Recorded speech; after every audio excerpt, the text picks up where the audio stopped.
come and witness this as we climax the activities for our annual research meeting this year.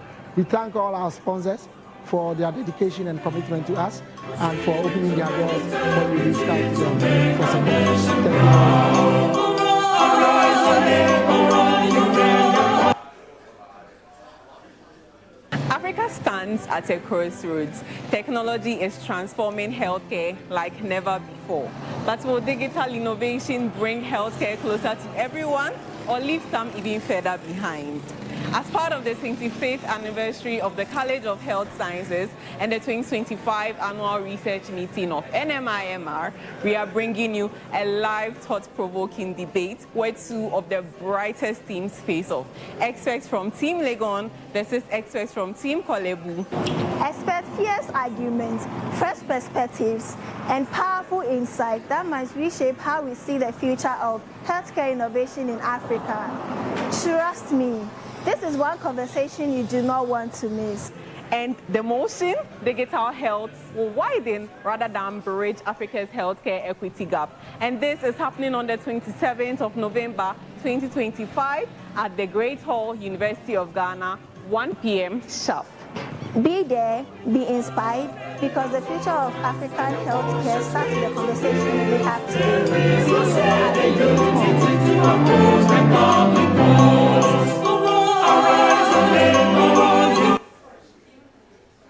Dear team, what do you think about our upcoming debate? All right, so we are excited about this debate. This forms part of the 25th anniversary celebration of the College of Health Sciences, and we are gearing up for this debate. Team Kolebu is truly excited. We know we are going to win. We are surely going to prove that digital healthcare will widen the equity gap. And even as we win this debate, it's not just a victory for us, but a wake-up call to Africa to start building real foundations for our healthcare. Yes, it's going to be exciting, insightful, and I'm excited because the points we are going to turn out will shape how healthcare is delivered on our continent for many years to come. Digital health will certainly widen the healthcare equity gap in Africa, and there are lots of insights to be revealed from this debate. The debate comes off on Thursday, the 27th of November at 2 p.m. at the Great Hall of the University of Ghana campus, Legon. See you there.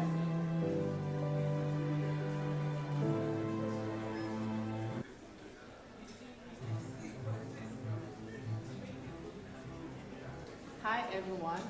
As part of the University of Ghana's College of Health Sciences 25th anniversary celebration, there's going to be a grand debate on the topic digital health will widen rather than bridge Africa's healthcare. And we are against the motion. As lead, my name is Dr. Pemka. I'm the Deputy Director at the West African Genetic Medicine Center. I'm a molecular geneticist. And my name is Dr. Justice Kumi, a supporting speaker from the Noguchi Memorial Institute for Medical Research, and I'm a toxicologist. And I am Dr. Nana Amamudujima from the School of Pharmacy and Natural Products Research. I am Dr. Constance Agbemolutumafu from the Noguchi Memorial Institute for Medical Research. I'm a molecular biologist and I'm a supporting speaker. And we are Team Legon. This debate is happening at the Great Hall on the 27th of November 2025 at 2 p.m. Come, let's have fun. Come and let's learn digital health from Ghana, to Africa, and beyond to all parts of the world. And we know that we are winning. Catch you there. Come and be wild. We are winning. We are winning. We are winning.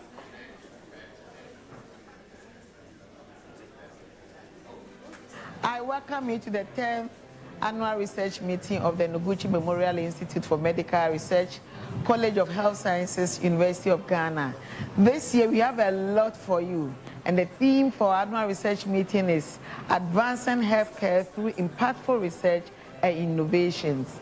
This ties in very well with what we are doing. Noguchi, we support health delivery not only in Ghana, but in the sub-region. We employ you to join us. We have innovative speakers who are going to speak about their innovative research, antimicrobial resistance. Why is that you go to hospital and they give you all the antibiotics, but you are not responding? Please come, get understanding. How do we prevent the spread of antimicrobial resistance. Please, there are so much information for you. Malaria, is it coming down? Is it going up? We are there. Come.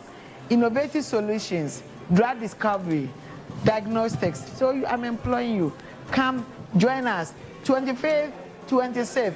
It is not going to be science alone. We are going to have fun. We are inviting all school children.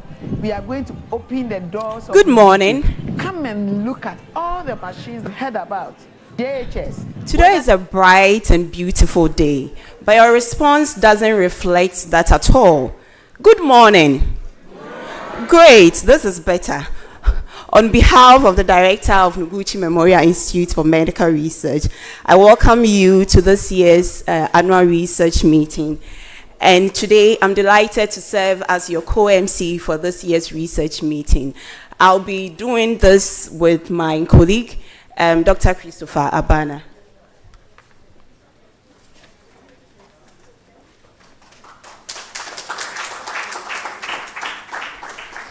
Well, like my co-MC said, my name is Dr. Chris Abana, and it's been a year of planning, trying to plan hard for this annual research meeting. Well, distinguished guests, esteemed scientists, colleagues and friends, on behalf of the Vice Chancellor of the Premier University, the University of Ghana, and the Director of the best Biomedical Research Institute, the Noguchi Memorial Institute for Medical Research, it's a joy to welcome you to our 10th annual research meeting, dubbed the ARM 2025. Are you not happy? Are you not excited? We are. Well, it's an honor to serve as one of the MCs for this scientific gathering where brilliant minds meet, ideas take shape, and innovations that transform healthcare are born. And I'm doing this with I'm Federica Dedopati. I'm a research fellow here at the Department of Immunology. So before we proceed, I would like to share with you a few housekeeping rules. For your own safety, kindly take note of the nearest exits close to you, one located to my left and one to the back. And if you need to use the restrooms are located downstairs towards the end of the building. And we do have our ushers on standby to assist you.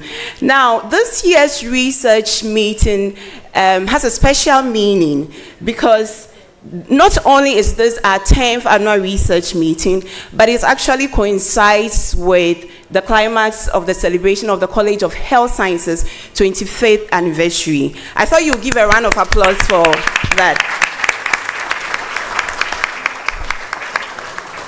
So this milestone actually reflects our shared commitment to improving health in our communities in Ghana and beyond.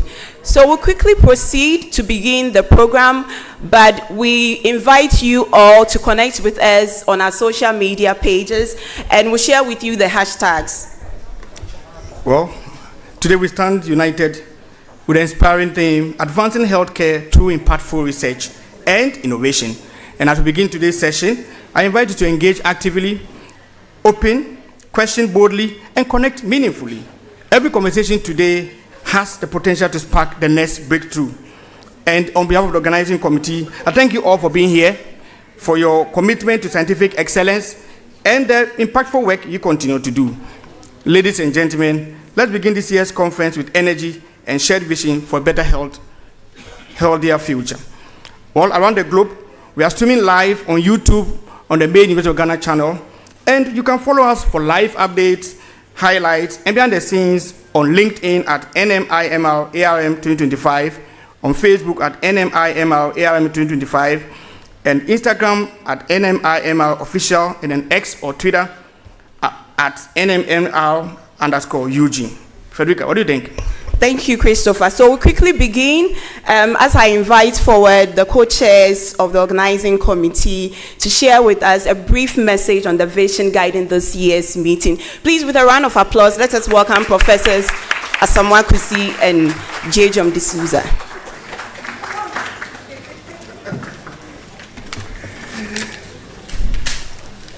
He doesn't want to go anywhere without me. So. All right, we are co-chairs, so we should be here together. Well, we've been asked to give the unofficial welcome address. The official welcome will come from the director. So, distinguished guests, colleagues, partners, friends, you're welcome to the 2025th edition of the annual research meeting of the Noguchi Memorial Institute for Medical Research.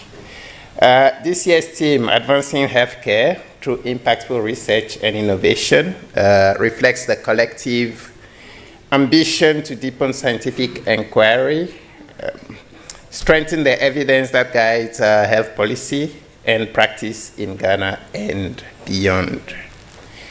So our ARM continues to serve as a premier platform for scientific exchange, one that brings together seasoned researchers, early career scientists, students, collaborators, friends, partners, stakeholders from diverse disciplines. So it is a space where idea meets opportunity, where innovations are showcased, and where new collaboration are sparked. So over the next 4 days, participants can look forward to a rich and engaging program. The scientific sessions from today to tomorrow would highlight the research we're doing across the Institute, including infectious disease surveillance, genomics and molecular diagnostics, environmental and public health.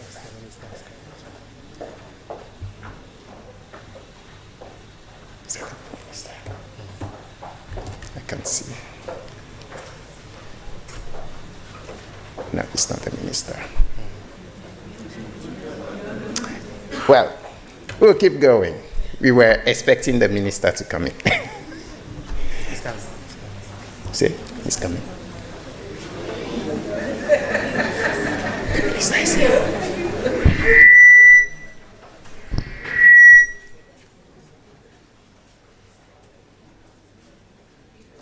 All right. Something? You want to say something? No. Yeah. Just welcome in and continue. Just welcome in and then continue. Hello, everyone. The Minister of Health is in our midst. Welcome, sir. All right. So, where was I? So, over the next 4 days, you can expect inciting sessions looking at environmental public health research, mental health, maternal newborns, and climate change. We have poster and oral presentations that will provide a platform for scientists to share their work, receive feedback, and build professional network. Thursday is the climax of the 25th anniversary, and the second ARM 2025 keynote address would be held at the Great Hall of the university. We have put together discussions and keynote presentations that address priority health challenges and the evolving role of research institutions in national and global health security. You should also expect the debate on digital health and its impact on the access to healthcare in Ghana and Africa. Team Legon will be debating Team Kolebu, and it will be an exciting debate not to be missed. On Friday, we are opening our doors to the general public, especially students at all levels of our education system, to experience the work we do. And other schools of the College of Health Sciences would also be exhibiting. So as co-chairs for this year's annual research meeting, we are grateful to all who have played parts in this meeting. The planning committee has been working for the last 5-6 months to put together this event. Our reviewers, our sponsors, the dedicated staff, whose efforts have made this gathering possible. And most importantly, we appreciate the scientific community whose work forms the backbone for this event. So it is our hope that the ARM 2025 would inspire new ideas, strengthen collaborations, and reaffirm our shared commitment to scientific excellence, innovation, and impact. We encourage all the participants to engage fully, ask questions, forge partnerships, and explore opportunities for future research endeavors. So we wish you all a productive, stimulating, and memorable annual research meeting 2025. Thank you very much.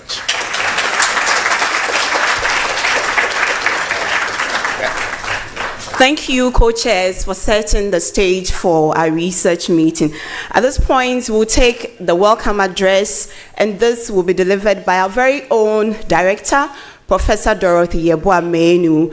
She's a distinguished professor of medical microbiology, I know she doesn't like a very long profile, but I'll keep it very, very brief. I know most of you know her as the first female director, rightly so. But recently, her staff has conferred onto her a new title as the first ISO certified director of a biomedical center. Yes, director, thank you.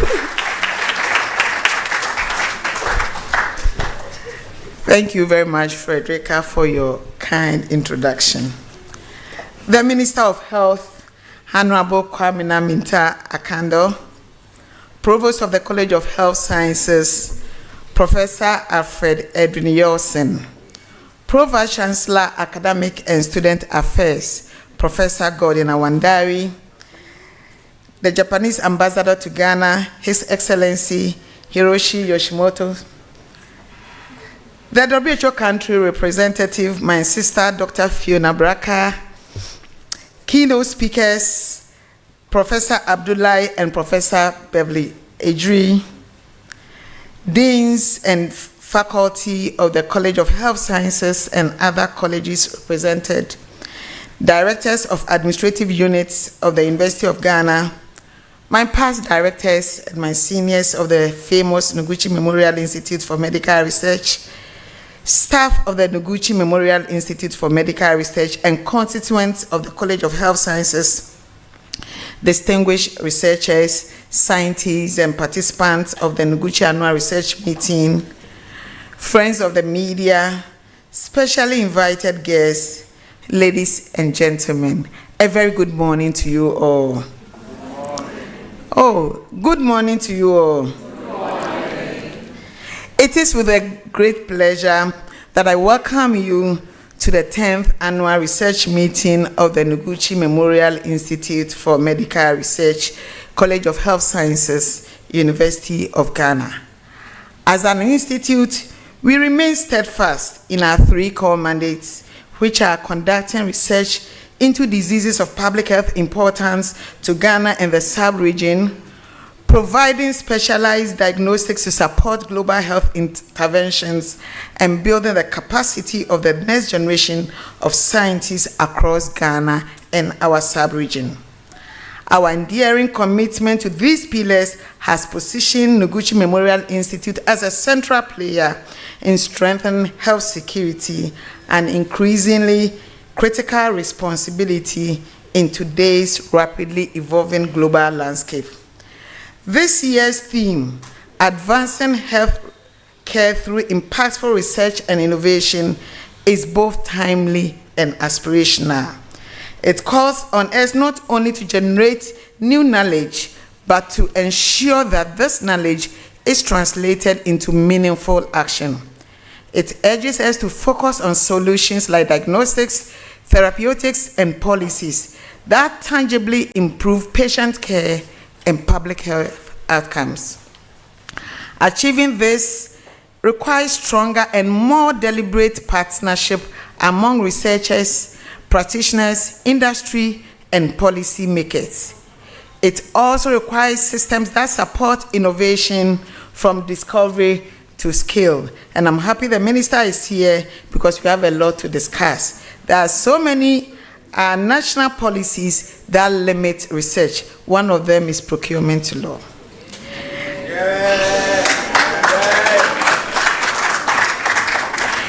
In this regard, The Institute continues to play a critical national role, particularly through our collaborative research with national and international stakeholders, including your very own ministry, Ministry of Health and its agencies, the World Health Organization, Africa CDC, CDC Atlanta, and so forth.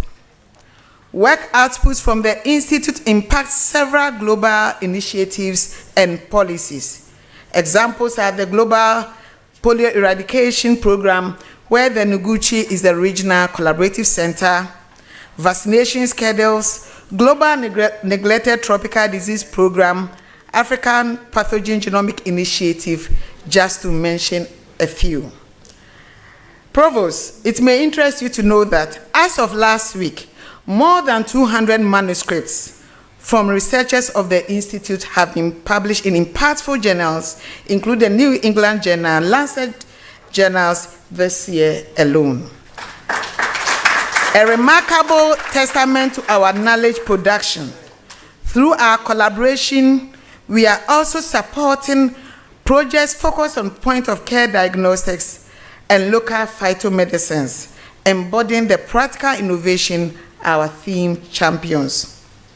I'm happy to let you know that due to the quality of work produced at Noguchi, our scientists are celebrated not only in Ghana, but on several global platforms. Ladies and gentlemen, permit me to celebrate two of our own who this year have brightened the Black Star internationally. The first is Professor Daniel Boache. This year in January, he was recognized and received the Lifetime Achievement Award Kylen Prize for his distinguished work in ending the neglected tropical diseases. And in just this November, he was acknowledged as a distinguished international fellow of American Society for Tropical Medicine and Hygiene. I would like to celebrate our very own again, Professor George Ahmad, the vaccine hero. He was this year elected in April as a fellow of the African Academy of Sciences. And in September this year, he was again the recipient of the Rotavirus Champion Award in Cape Town. I'm happy to let you know that he was the only African recipient of this award. As a trailblazer in global health, I'm happy to let you know that this year marks 25th anniversary of the Noguchi Memorial Institute for Medical Research Institutional Review Board, and this is the first ethics board ever established in Ghana. Through our ethics board, we've been able to give birth to a lot of several ethics boards within the university and outside the university. This is a testament of our long-standing commitment to ethical, high-quality research. For our third mandate, that is building the next generation of scientists, Mr. Minister, Honorable, I'm happy to let you know that just 2 years ago, since 2023, Noguchi has trained more than 1,500 individuals from 48 of the 54 member countries of the AU. This includes PhDs, postdoctoral fellows, laboratory scientists, and many of them in our capacity building mandate holistically address emerging challenges through multidisciplinary approaches. On our third mandate, Noguchi, Mr. Minister, as you know, continues to be a formidable player in responding to health emergencies both in Ghana and across Africa. And following our recent surveillance audit, I'm happy to let you know that we've maintained our ISO accreditation, reaffirming the global quality, accuracy, and reliability. Additionally, new process expanded scope for accreditation is on course. The strength of our research ecosystem is clearly reflected in this meeting. We received over 300 abstract submissions, of which 310 were accepted for presentations. We will have 37 oral presentations and 273 posters. The breadth of work spans from infectious and non-infectious diseases and extends into maternal and neonatal health, mental health, climate change, and health system strengthening.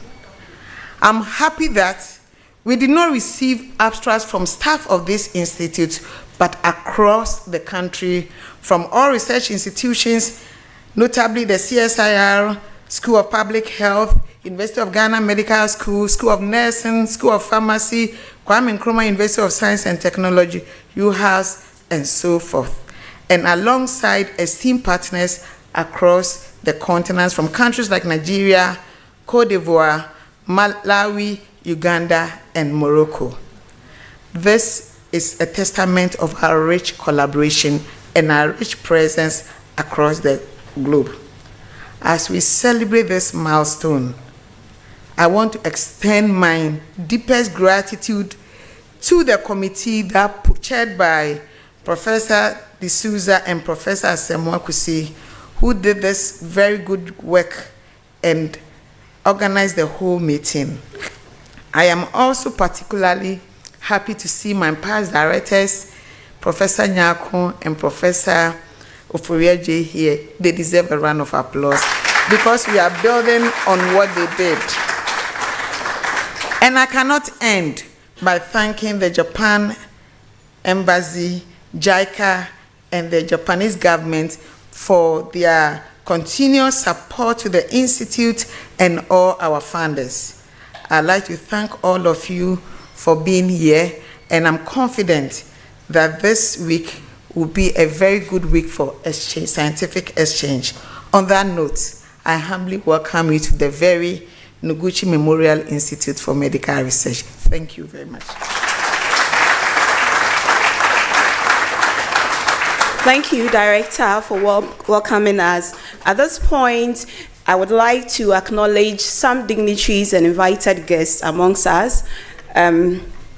We do have our very own Pro-VC for academics, Professor Gordon Awandari, who is celebrating his birthday today. We are honored to have you here sharing your morning with us. We also have in our midst Brigadier General Seth Ato, Director General of the Ghana Armed Forces Medical Directorate with us. So thank you for honoring our invitation. We also have Dr. Derek Akpalu, CEO of Revna Biosciences. If you are here, please give us a wave. He's not here. Oh, he's there. Thank you so much. And as we go along, I will be introducing or acknowledging the dignitaries we have. At this point, I would invite forward Mr. Prince Atudonko to come and introduce our special guest for today. Thank you. With a round of applause, let us welcome him.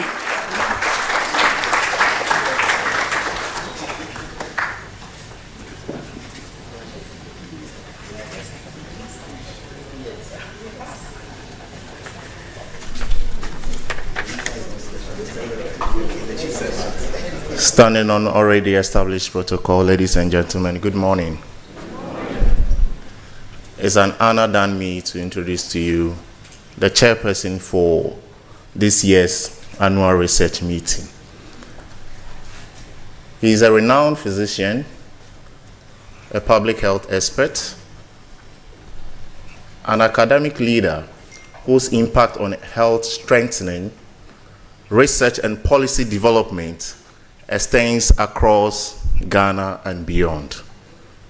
With over 2 decades of experience in clinical practice, public health research, and academic mentorship, he has contributed significantly to national and international health initiatives.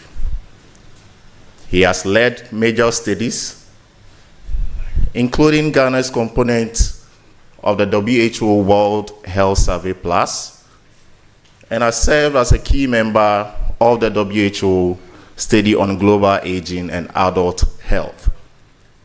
His expertise spans health policy, aging, chronic diseases, health financing, and community health systems. He is also a fellow of both the West Africa College of Physicians and the Ghana College of Physicians and Surgeons, and has served as a consultant to the global bodies such as WHO, the World Bank, UNICEF, and Global Fund. His leadership continues to shape health innovations, evidence-based policy, and capacity building in our health sector. He was the former dean of the University of Ghana Medical School, and he is currently the provost of the College of Health Sciences, University of Ghana. Ladies and gentlemen, with a round of applause, shall we welcome Professor Alfred Edwin Yossi.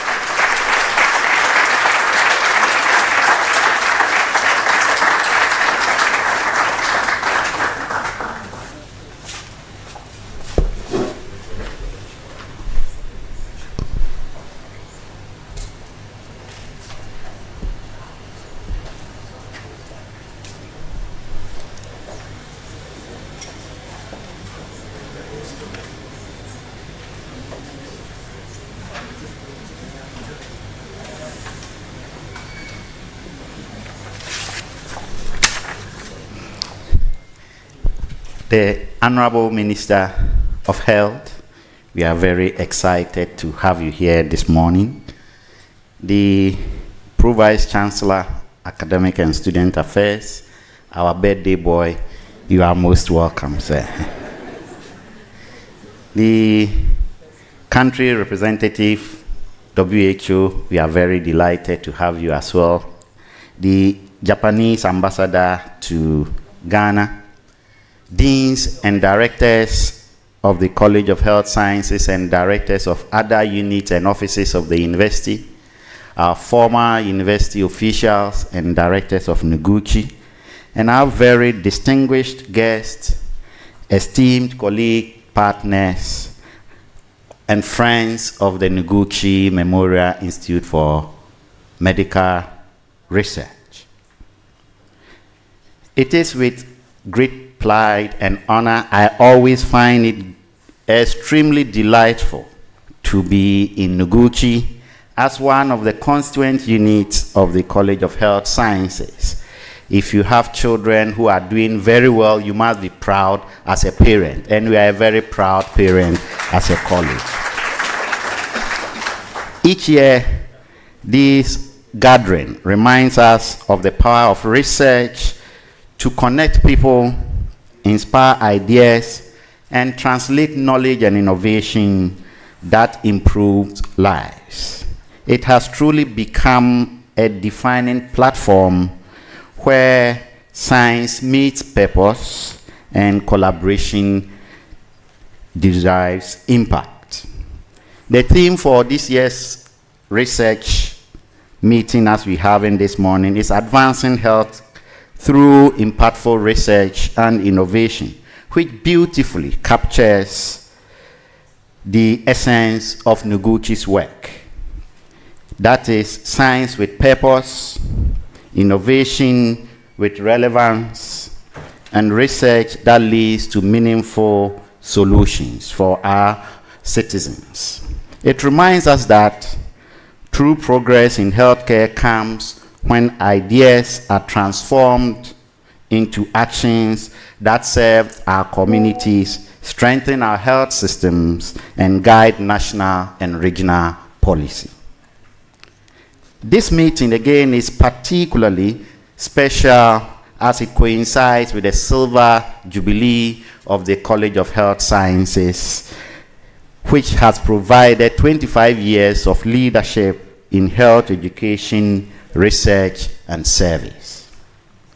Over the period, the college has nurtured vibrant communities of scholars, scientists, clinicians, researchers who continue to push the boundaries of knowledge and innovation beyond the shores of Ghana. Within the ecosystem, the Noguchi Memorial Institute for Medical Research stands as a shining example of excellence. Its remarkable achievement in infectious disease surveillance, biomedical research, diagnostics, and capacity building have made it not only a national but also a regional and global reference point for scientific leadership, laboratory expertise, and commitment to national and international collaborations, which continues to enhance the college's reputation and impact in health science education and research. We are mightily proud of this, and let's give a round of applause to Noguchi. As Provost, I immensely appreciate the Institute's accomplishment and the dedicated staff and faculty whose work continue to elevate the standing of the College of Health Sciences. And as we celebrate 25 years of progress with our Silver Jubilee, we are also called to look forward, to envision a future where our research is even more impactful, where our innovations help many more people, and where the next generation of scientists are better equipped to tackle the health challenges of our time. On behalf of the Vice Chancellor, the University of Ghana, and the College of Health Sciences, I extend my heartfelt appreciation to the Director and staff of the Institute for their outstanding contribution to the university's mission and that of the college in terms of research excellence and innovation. To our partners and collaborators, many of whom are here with us celebrating today, both locally and internationally, we thank you for your continued support and steadfast support and commitment to all that Noguchi does in terms of health research and innovation. Honorable Minister, distinguished ladies and gentlemen, I welcome you all to the annual research meeting and to the college's 25th anniversary celebration, which is spanning the whole week and which I must declare publicly has been ably and magnificently supported by Noguchi. Again, let's give a hand of applause to Noguchi. May your deliberation inspire new ideas, forge strong partnerships, and contribute meaningfully to the advancement of healthcare in Ghana and beyond. Thank you very much, ladies and gentlemen. Thank you so much to our father. We are grateful. Before we continue, I'd like to car number GC 12222. Please attend to your car now. It's important. Thank you. We would like to acknowledge the presence of all heads of department. Please let's see your hands. All heads of department of Noguchi Memorial Institute for Medical Research. Thank you so much for your hard work. We are grateful for all your contribution. Thank you so much. Mr. Linus Anyakpo, MD for MES Equipment. Let's see you if you are here. Mr. Linus Anyakpo. Thank you so much for coming. Pascaline Songsori, representative for Public Affairs Directorate. Please, if you are here, let's see you. Thank you for coming. Dr. Mena Charles, Influenza Program Director of West African Regional Hub of CDC. Please, let's see you if you are here. Dr. Mena, thank you so much for your support. We are grateful. And then right by here, we have Dr. Tala Nsusu of the West Africa Regional Hub, who has been a long-standing member of the Noguchi Memorial Institute for Medical Research. Please, let's give him a round of applause. Well, we'd like to invite the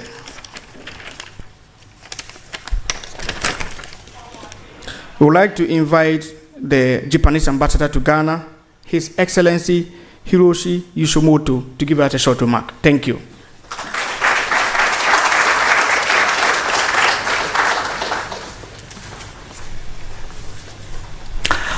Honorable Kwabena Minter Akando, Minister of Health, Professor Dorothy Yabora Manu, Director for Noguchi Memorial Institute for Medical Research, Professor Alfred Edwin Yaoson, Provost, College of Health Sciences, and Pro Vice Chancellor for Academic and Student Affairs, distinguished researchers and guest speakers, distinguished all the staff of Noguchi Memorial Institute for Medical Research, and friends of media, and ladies and gentlemen, good morning. I'm Japanese Ambassador Hiroshi Yoshimoto. It is a great honor for me to join you this morning for the opening ceremony of the annual research meeting of the Noguchi Memorial Institute for Medical Research. I'm also very grateful to the Institute and the College of Health Sciences for inviting me as a special guest at this important meeting as part of your 25th anniversary celebration. This year's theme, Advancing Healthcare Through Impactful Research and Innovation, captures clearly what the Noguchi Institute has stood for over decades.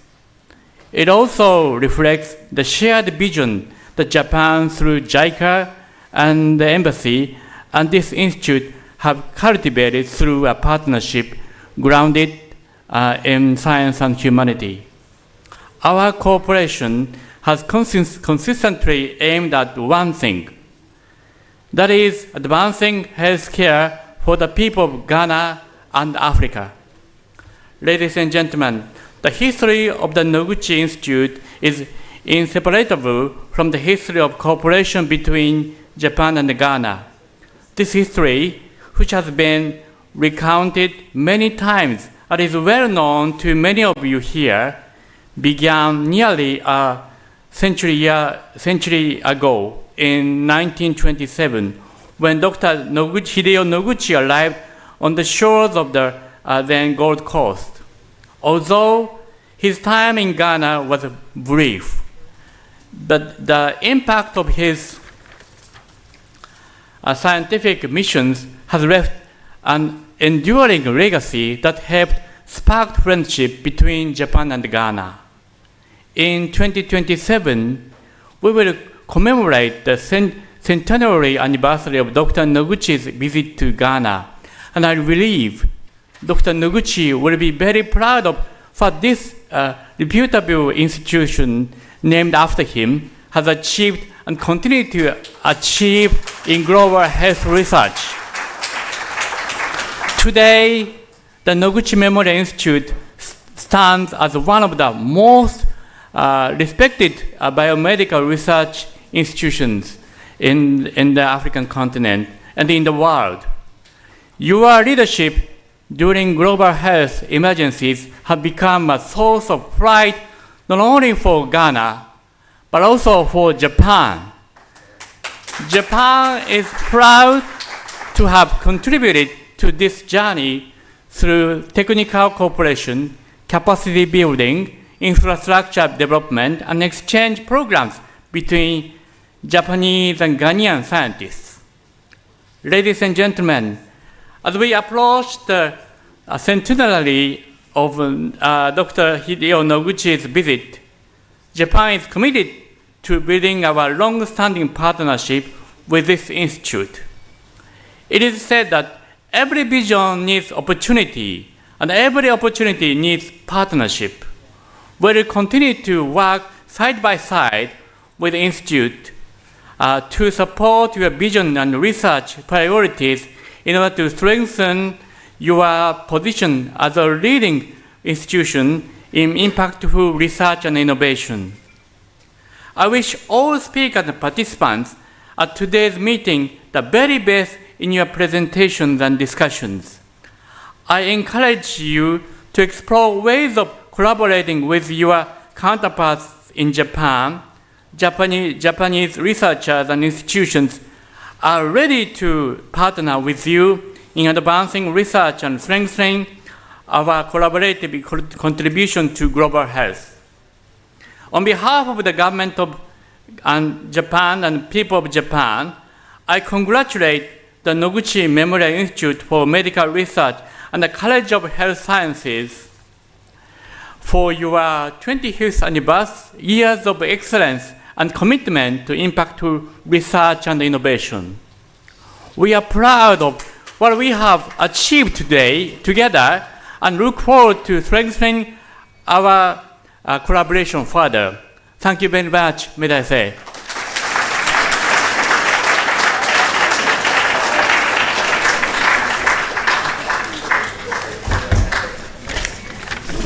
Arigatou gozaimasu. Kite kurete arigatou gozaimasu.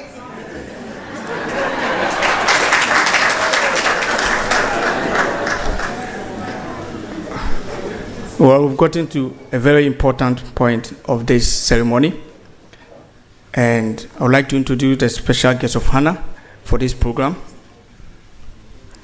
in the person of Honorable Kwabena Minta Akando. Kwabena Minta Akando is a dedicated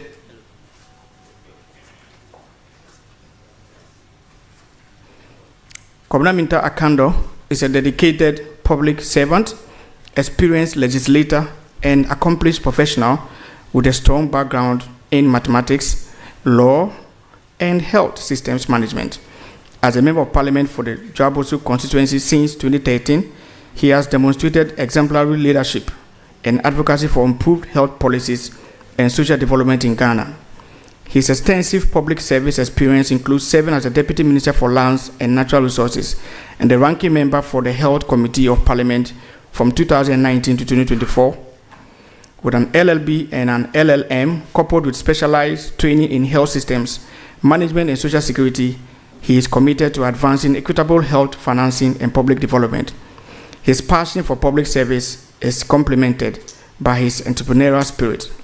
He is one of Ghana's leading rice farmers, contributing to the nation's agricultural development. He is currently the Minister for Health. Ladies and gentlemen, please help me welcome Honorable Kwabena Minta Akando to give us.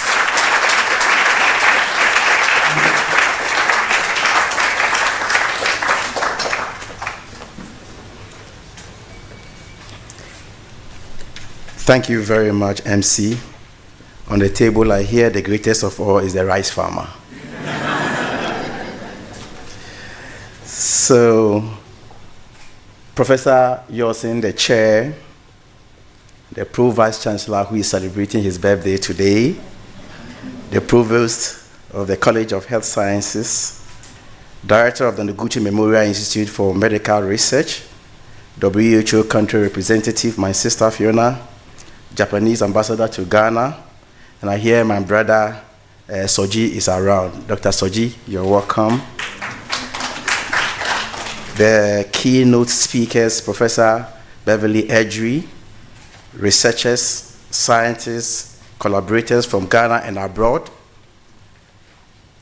friends from the media, distinguished guests, ladies and gentlemen. It is a profound honor to join you at this year's 10th Noguchi Annual Research Meeting, held as part of the 25th anniversary celebration of the College of Health Sciences. This gathering offers us an opportunity not only to reflect on scientific achievements, but also to reaffirm the indispensable role of research in shaping the future of health in Ghana. As we commemorate the legacy of Dr. Noguchi, whose dedication and sacrifice remain a guiding light. We also celebrate the remarkable evolution of the institute that bears his name, which has matured into a center of excellence for biomedical research, public health innovation, and global scientific collaboration. For more than 40 years, the Noguchi Memorial Institute for Medical Research has demonstrated how science can transform national health systems. The Institute's work has consistently informed policy, strengthened disease surveillance, and expanded our capacity to protect communities from both known and emerging threats. Its partnership with the Ministry of Health, the Ghana Health Service, academia, and global institutions has positioned it as an invaluable pillar of Ghana's health security architecture. It is worth recalling, in particular, the Institute's contribution during the COVID-19 outbreak, a moment that tested the preparedness and resilience of health systems worldwide. The Noguchi Memorial Institute rapidly mobilized its diagnostics and sequencing capabilities, providing timely testing, generating critical genomic data, and supporting laboratories across Ghana to scale up their response. This integrated effort not only advanced national containment strategies, but also enabled Ghana to contribute meaningfully to global surveillance networks. The Institute leadership during that period reinforced the centrality of research in national decision-making and demonstrated the value of scientific readiness in times of crisis. Beyond COVID-19, Noguchi Memorial Institute has continued to provide insights that enhance national preparedness. Its genomic and epidemiological surveillance has supported early detection of mpox, strengthened monitoring of influenza and other respiratory viruses through platforms such as GISRS and COVINET, and contributed vital data to the national and international pathogen surveillance network. The Institute's confirmation of zoonotic diseases, such as the detection of dengue virus and H9N2 avian influenza in Ghana, has guided targeted public health actions and deepened our understanding of zoonotic and vector-borne disease risk. Together, these contributions demonstrate how research, when harnessed effectively, becomes a powerful instrument of national resilience. As Ghana advances an ambitious agenda for health sector transformation, our partnership with the scientific community becomes even more critical. We are determined to build a health system that is equitable, efficient, and firmly grounded in evidence. To achieve this, allow me to emphasize 4 priority areas where government seeks to deepen its collaboration with Noguchi Memorial Institute and the broader research ecosystem. Government remains committed to expanding and modernizing the country's research and laboratory infrastructure by investing in advanced sequencing technologies, digital epidemiology platforms, and integrated surveillance systems. We aim to enhance early detection capabilities and strengthen national response to infectious, non-communicable, and climate-sensitive diseases. This investment would benefit greatly from your expertise in designing, testing, and operationalizing innovative scientific tools. Ladies and gentlemen, our vision for universal health coverage relies on timely, reliable, and actionable data. To this end, the Ministry of Health is working to ensure that insight generated from the Noguchi Memorial Institute research, particularly surveillance and diagnostic outputs, are integrated into real-time policy dashboards and district-level health decision-making systems. This will enable public health interventions that are faster, more targeted, and better aligned with the realities of disease patterns and community vulnerabilities. Sustaining Ghana's scientific leadership requires a deliberate investment in people. The ministry is exploring a national fellowship program in collaboration with JICA, WHO, and other partners to train young researchers in vaccinology, genomics, biostatistics, biomedical engineering, and other emerging fields. We look to Noguchi Memorial Institute's experience and leadership to guide the development of this program and to mentor the next generation of world-class Ghanaian scientists. In this regard, in line with government priorities, we would also facilitate collaborations with our in-country research centers to build capacity and boost local pharmaceutical and traditional medicine production. Ghana's growing reputation in global research network offers a unique opportunity to position the country as West Africa's Center for Health Innovation.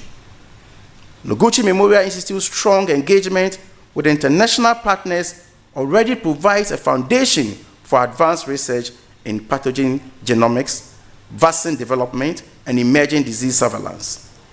The ministry will continue supporting collaborations that elevate Noguchi Memorial Institute's role as a regional hub and encourage the cross-pollination of ideas, skills, and technologies. Ladies and gentlemen, as we deliberate over the coming days, let us renew our commitment to scientific excellence and collaborative problem solving. The breakthrough achieved in your laboratories ripples across the nation, influencing clinical practices, informing public health policy, and shaping the well-being of millions. Your work affirms the wisdom of Dr. Noguchi's life. The belief that science anchored in curiosity and compassion can change the course of human health. On behalf of the government of Ghana, I extend heartfelt appreciation to the leadership and staff of Noguchi Memorial Institute, our academic partners, and our international collaborators for your dedication and service. May this year's meeting inspire deeper partnerships, bold discoveries, and innovative solutions as we work together towards a healthier, more resilient Ghana. I thank you so very much for the opportunity.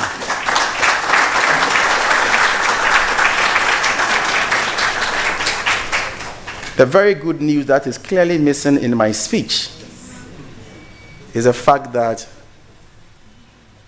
government wants to procure DNA testing machine for Noguchi.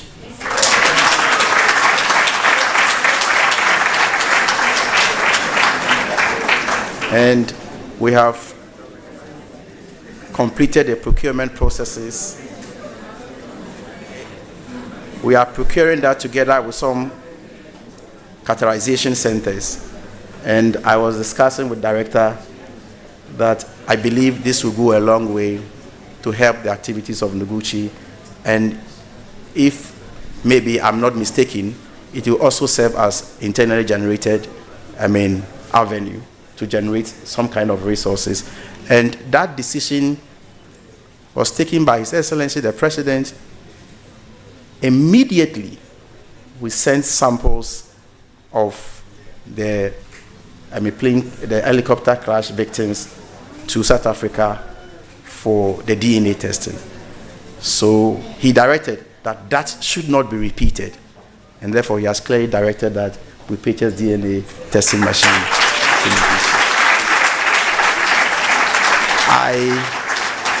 I thank you so very much for the opportunity, and I would have wished to be with you throughout.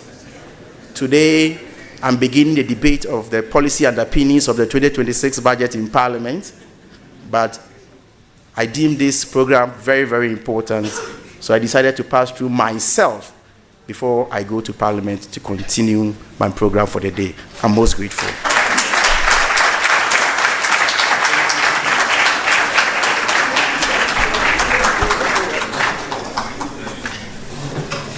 Thank you so much, Honorable Minister. We are grateful for the machine, the DNA testing machine. We're here to see it. Thank you so much. We would like to acknowledge the presence of the following people: Deputy Directors of WAGB, Professor Lydia Mosi. If you are here, please, let's see you. Professor Peter Kwashi, please, if you're in the midst, let's see you. Thank you. Professor Hiroku Yamamoto, Director of AIDS Research Center, National Institute of Infectious Disease of Japan. Thank you for coming, flying all the way from Japan. We are grateful. Professor Kwesi Tope, the Dean of School of Public Health. We are grateful for your presence. Professor Mark Sando Yidana, Provost of College of Basic and Applied Sciences. Please, if you are here, let's see you. Professor Sandra Hewlett, Dental School. Dental School? Yeah, thank you.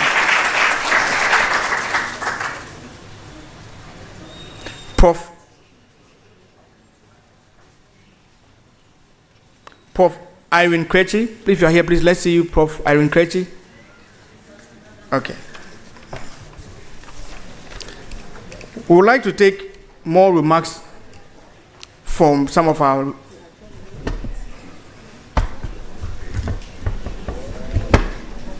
right, thank you.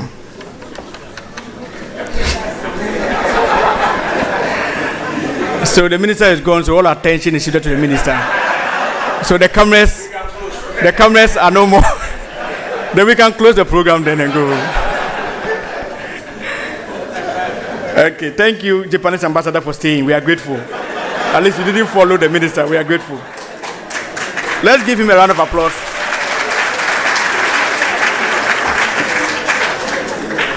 We would like to take short remarks from the WHO country representative, Dr. Fiona Braka. Please, you're welcome.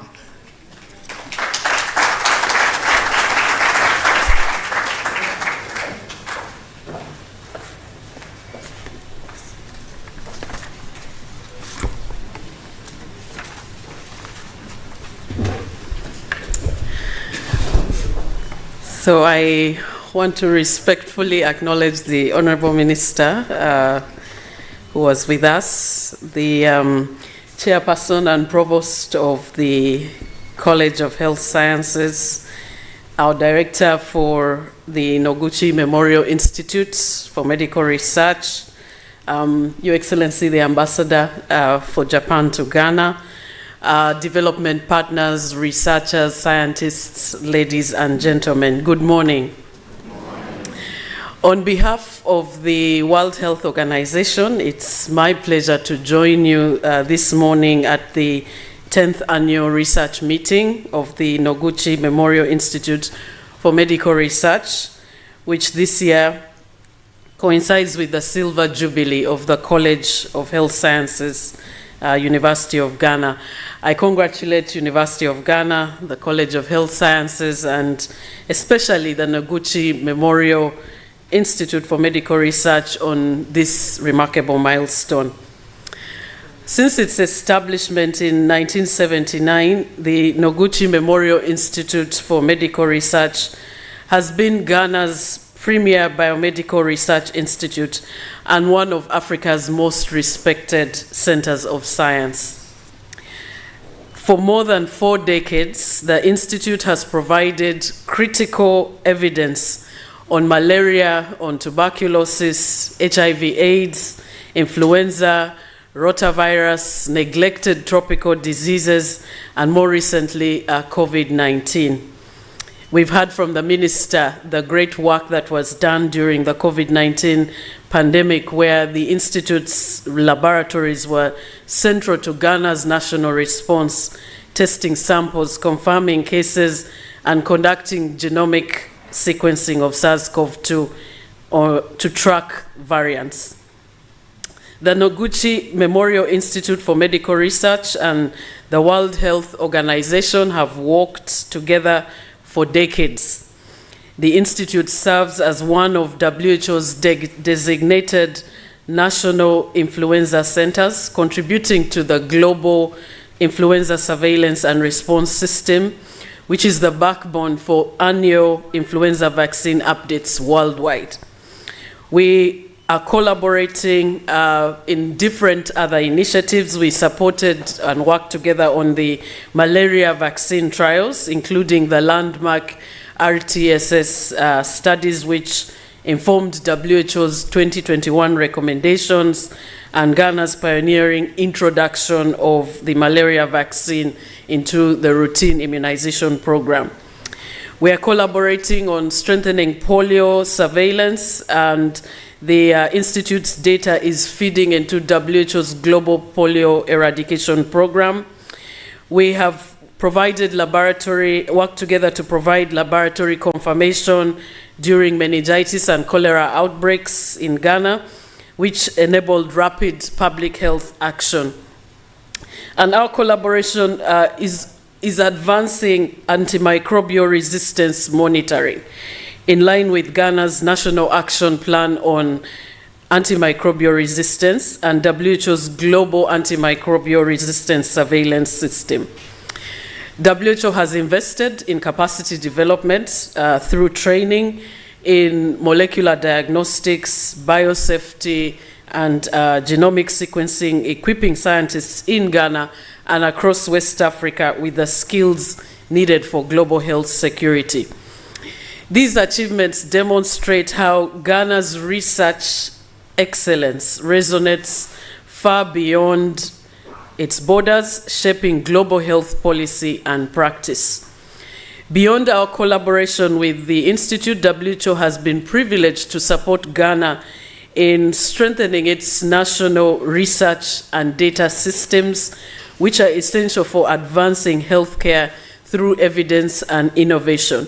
So the recently released quality of care analysis, the harmonized health facility assessments, the 2022 Ghana Demographic and Health Survey, the STEP survey on non-communicable disease risk factors are all providing essential information on tracking progress and guiding programmatic interventions. Together, these initiatives demonstrate how WHO works hand in hand with the Ministry of Health and the Ghana Health Service and partners to ensure that policy and planning are grounded on robust, nationally owned evidence. So we remain fully committed to working with the Noguchi Memorial Institute for Medical Research, the University of Ghana, and national health authorities to continue to strengthen research capacity and lab systems to support knowledge translation, ensuring that scientific evidence informs national health policy and planning. We are committed to facilitating international collaboration, connecting Ghanaian scientists to WHO's global networks, and to expanding partnerships in genomic research, antimicrobial resistance, surveillance, and vaccine development, while continuing to support national surveys and health data systems. Ladies and gentlemen, the challenges of tomorrow, from pandemics to non-communicable diseases, from climate-sensitive health threats to antimicrobial resistance, demand stronger science, deeper collaboration, and bold innovation. So the theme for this year's meeting, Advancing Healthcare Through Impactful Research and Innovation, captures exactly what is needed for the future. On behalf of the World Health Organization, I congratulate the Noguchi Memorial Institute for Medical Research and the College of Health Sciences once again on this milestone, and I reaffirm WHO's enduring partnership in advancing impactful research and innovation for Ghana, for Africa, and the world. Thank you very much.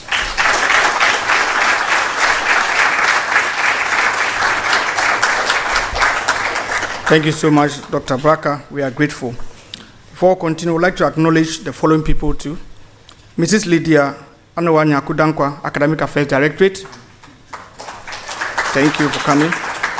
Dr. Till of GIZ, Head of Programs. All right, thank you. Professor Yvonne Day Adumaku, Dean, UG Medical School. Thank you. Professor Florence Knapp, Dean of School of Nursing. School of Nursing. Okay. Dr. Felix Soval, Lab Focal Person for National TB Control Program. If you are here, let's see your hand. Okay. Ao Nana Oye Ekufo, Research Administrator of College of Health Sciences. Thank you. Dr. Paul Boatin, National Malaria Elimination Program. Thank you. Professor Kennedy Adu, formerly of Head of Department of Bacteriology. Thank you for coming. All right. We'll now take short remarks from the CEO of the National Vaccine Institute, Dr. Soji Tete. Please, you're welcome.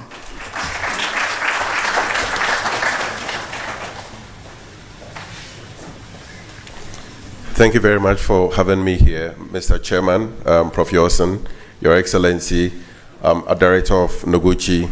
I see Dr. Holger, Prof. Warandari, Prof. Furieje, and so many distinguished people in the audience. I'm very happy to be here. I take due notice of the fact that the comments are supposed to be short, so I will keep it that way. I'm coming from the National Vaccine Institute, and as many of you know, our mandate is to coordinate and supervise all research and development and manufacturing activities in relation to vaccines in the country. So to that extent, we've been enjoying a lot of good partnership with Noguchi. And as you know, Noguchi's reputation precedes the institution. You are so accomplished that it has informed the approach that we've decided to take at the National Vaccine Institute, which is not to replicate things that are already being done excellently, whether by WACBIP or by Noguchi or by whichever research institution is in the country. So we'll position ourselves to work in support, and that is really how we've been working up until date. So when you talk about board committees on research and development, Noguchi has been a staunch member and helping us to take things forward. Recently, through some funding from GIZ and also from the World Bank, we've managed to equip some labs and set up a protein lab at Noguchi. We are also on the verge of acquiring some mRNA equipment and set up some facilities here. The caveat, though, is that these equipment and these labs are not being set up exclusively for Noguchi, although they are hosted by Noguchi. And we'll structure the arrangement in such a way that all research scientists in the country can access these facilities.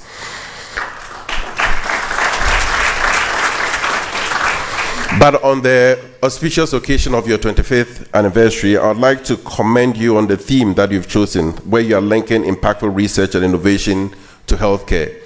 And for some of us who deal with actors in the policy space, this is particularly important. In my space, it's interesting the health minister has left. But in my daily dialogues with him, as I talk about the need to support the ecosystem, to support vaccine manufacturing in the country, I talk about human capacity development, I talk about building regulatory capacity, I talk about R&D, then I talk about the core manufacturing itself. And often, at the end of that conversation, the health minister would ask, so gee, when are we going to manufacture the vaccines? So it is very critical that in all of these activities, we are able to demonstrate to policymakers and to the people of country the impact on healthcare, which is why I think that you've got your finger right on it. I'll end by talking about two things that we are working on at the moment. We are structuring an agreement with the Africa Pharmaceutical Technology Foundation, and through that, become members of the WHO mRNA Hub. This way, there will be opportunities to develop more research scientists in innovative technologies.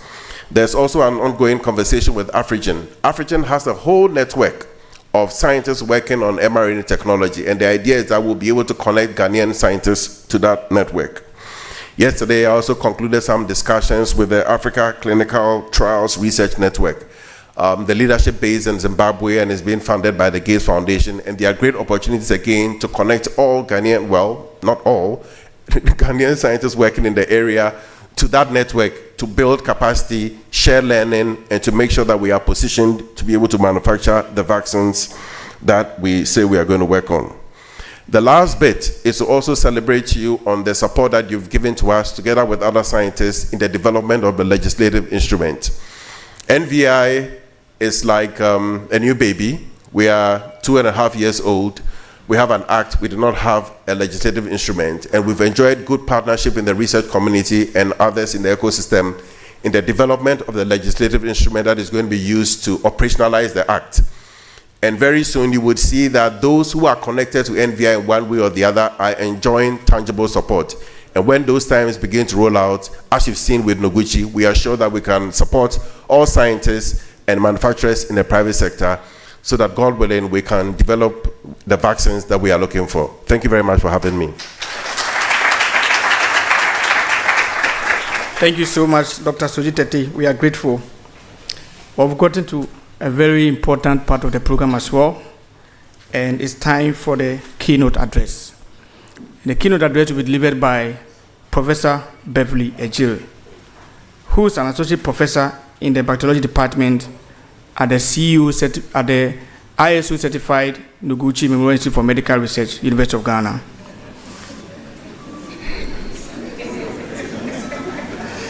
Yes, we are ISO certified.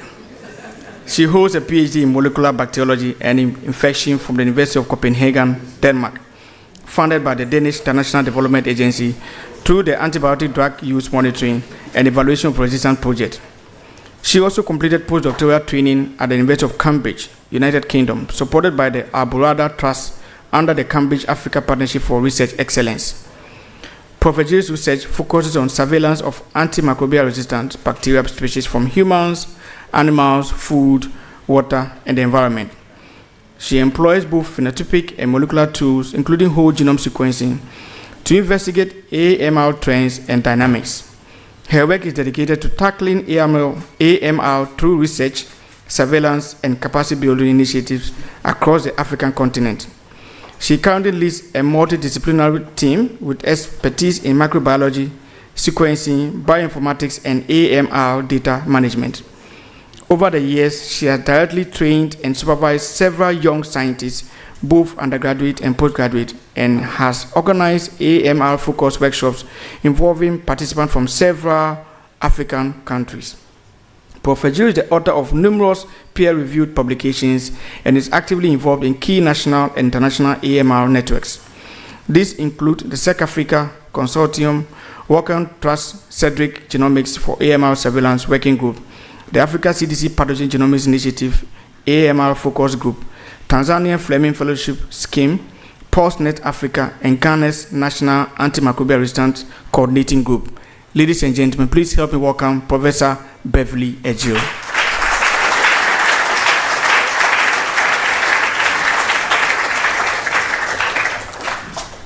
Thank you so much, Chris, for the kind introduction. I'm very grateful to the organizing committee for the invitation to give this talk. And Prof. Chair, Professor Alfred Yeltsin, with your kind permission, I wish to ride on the earlier protocols established. Distinguished ladies and gentlemen, good morning. So, can I have the mic here, the one that you hold?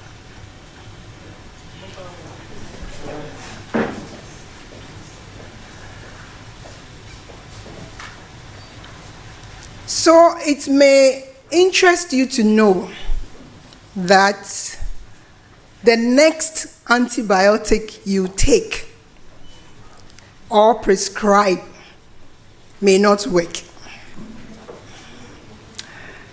This is not to cause fear and panic, but that's the reality on the ground. And it may not work because of antimicrobial resistance, AMR.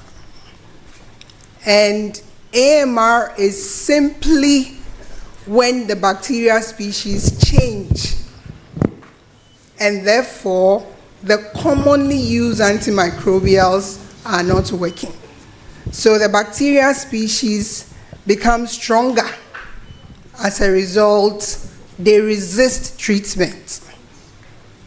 That is the antimicrobials. So in this presentation, or in this talk, I'll provide you information on the menace of antimicrobial resistance in Africa, and then we'll also look at some key drivers of resistance. We'll also look at some action plans as well as policies that we have in place to tackle AMR. And then we'll zoom into some of the activities that we are doing here to tackle antimicrobial resistance.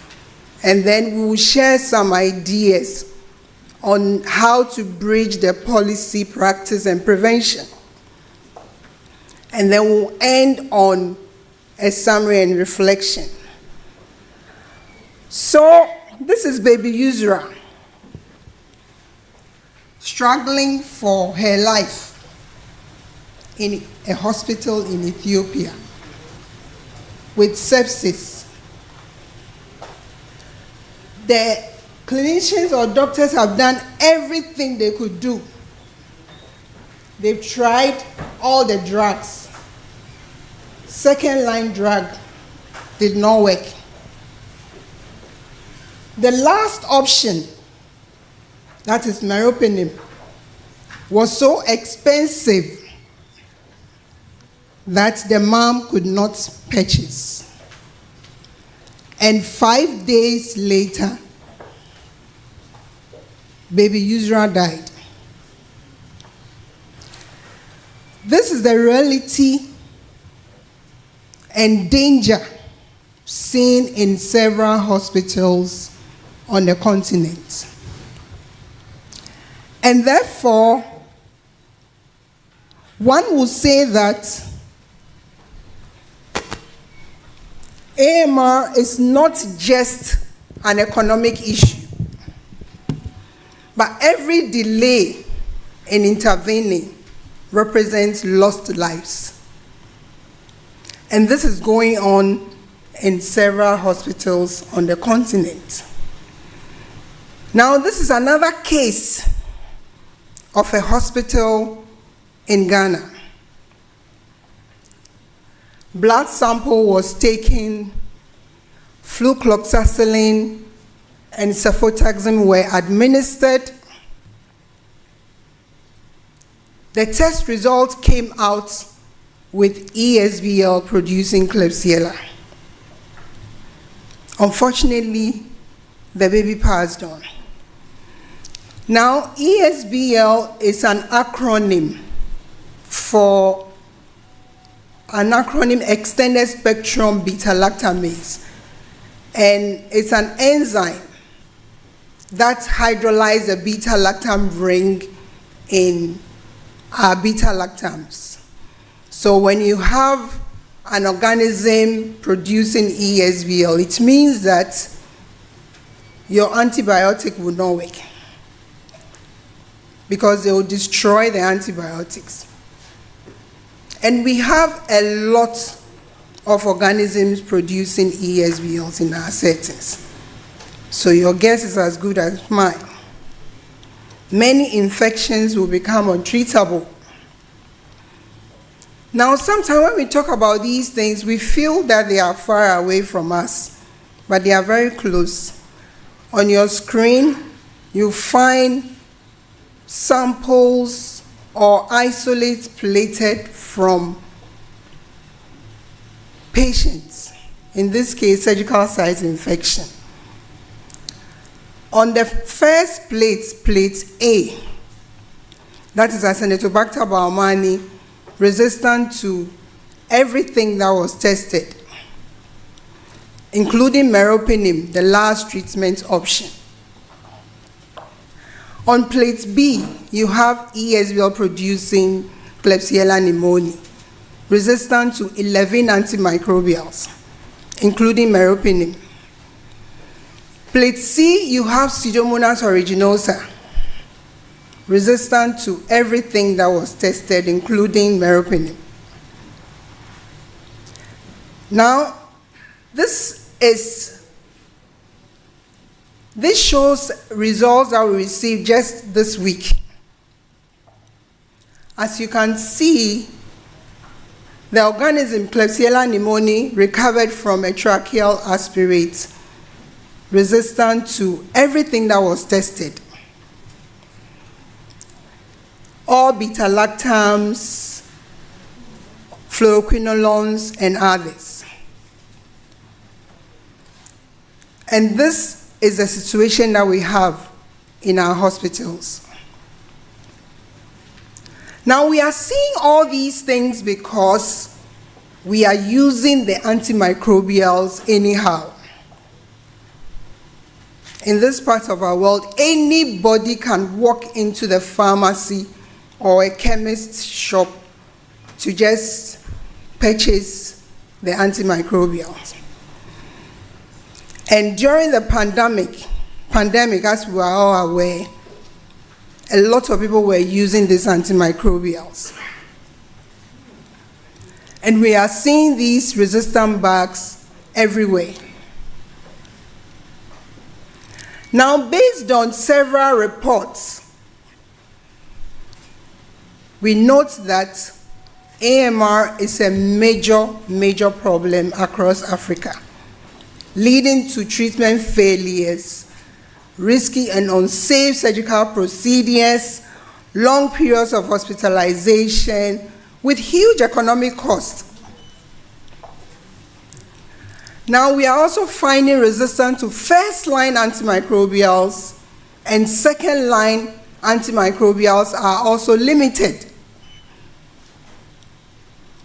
And we are seeing high mortality and morbidity, especially in newborns, the aged, and the elderly.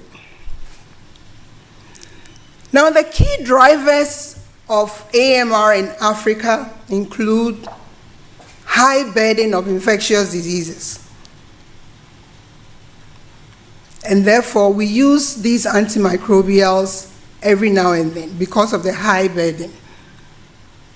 And as a result, we are misusing these antimicrobials, not just in humans, but animals. Now, we also have unregulated antimicrobial use. We also have poor IPCs in our hospitals, leading to hospital-acquired infections and outbreaks. And it will interest you to note that only 1.3% of laboratories in Africa conduct bacteriology testing. So if we have these high levels of resistance and we are not testing, how can we fight what we don't know? So it means we are flying blindly. And to top it up, we have very few genomic surveillance activities going on to have the granular data that we need to tackle AMR. Now, there are common pathogens in the category that we are looking at. When it comes to Klebsiella pneumoniae, we find them in pneumonia and bloodstream infections, and often these organisms are ESBL producing. We find E. coli in UTI and sepsis, and they are often fluoroquinolone or beta-lactam resistant. We also find Salmonella and the others. Largely, most of the organisms that we see on the continent are resistant to a wide range of antimicrobials. Now, several outbreaks have also been reported on the continent. A case was reported in South Africa of carbapenem-resistant Klebsiella pneumoniae in a NICU department. And unfortunately, 10 babies lost their lives. And then there are other cases from Nigeria and Kenya and other African hospitals. So we observe that AMR is high or widespread in several African countries. Now, we have several funders working together with countries and organizations and nations to tackle this AMR. And one of them is the Fleming Fund. Over the years, Fleming Fund has built capacity, infrastructure for laboratory testing. They've also strengthened stewardship programs, as well as awareness creation. They've also built capacity to perform, genomic capacity to perform AMR surveillance and training. These organizations have all been involved in the development of national action plans and multi-sectorial AMR surveillance. So, over 90% of African countries have national action plan and policies to tackle AMR. And these national action plans have been fashioned according to the Global Action Plan on AMR. And the Global Action Plan on AMR has 5 strategic objectives. That is to improve awareness and understanding of AMR, to strengthen surveillance and research, to reduce infections, to optimize the use of antimicrobial, and to ensure sustainable investments in anything that will counter AMR. So, several African countries have a national action plan. So we have a clear roadmap when it comes to tackling AMR, with all these strategic objectives outlined. And this shows political commitment to support or to tackle AMR. But the challenge is turning these action plans into action, or securing sufficient investment to sustain the activities to tackle the AMR. So Ghana also we have the National Action Plan and policies for AMR, tackling AMR. Now, there's a policy statement in the Ghana, in the policy for tackling AMR from Ghana that states that prescribing and dispensing antimicrobials should be informed by laboratory testing. But as you and I know, largely, we use antimicrobials not based on any lab tests, etc. So we have the plans, we have the policy in place to do these things, but turning them into action has been a challenge. We've made some progress, but there's a lot more to be done to tackle AMR. Now, the World Health Organization has indicated that if we don't do anything about AMR, several people will lose their lives with huge economic costs. And unfortunately, most of the people who will lose their lives will originate from this part of our world.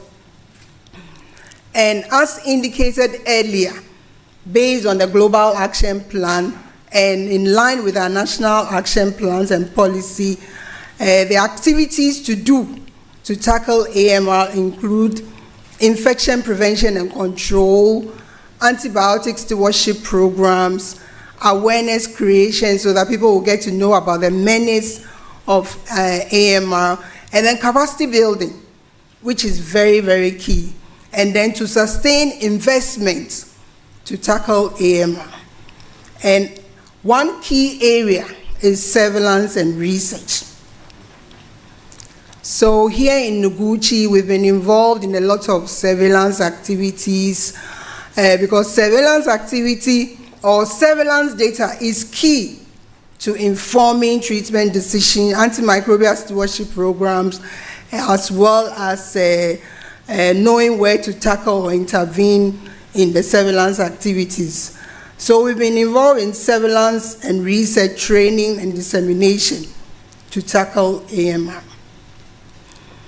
Now, I'll just give you, going forward, I'll just give you some information on what we have done over the years. So since 2018, we've been recruiting patients with surgical site infections, and we look for multi-drug resistant organisms, for example, MRSA, ESBLs, and the like.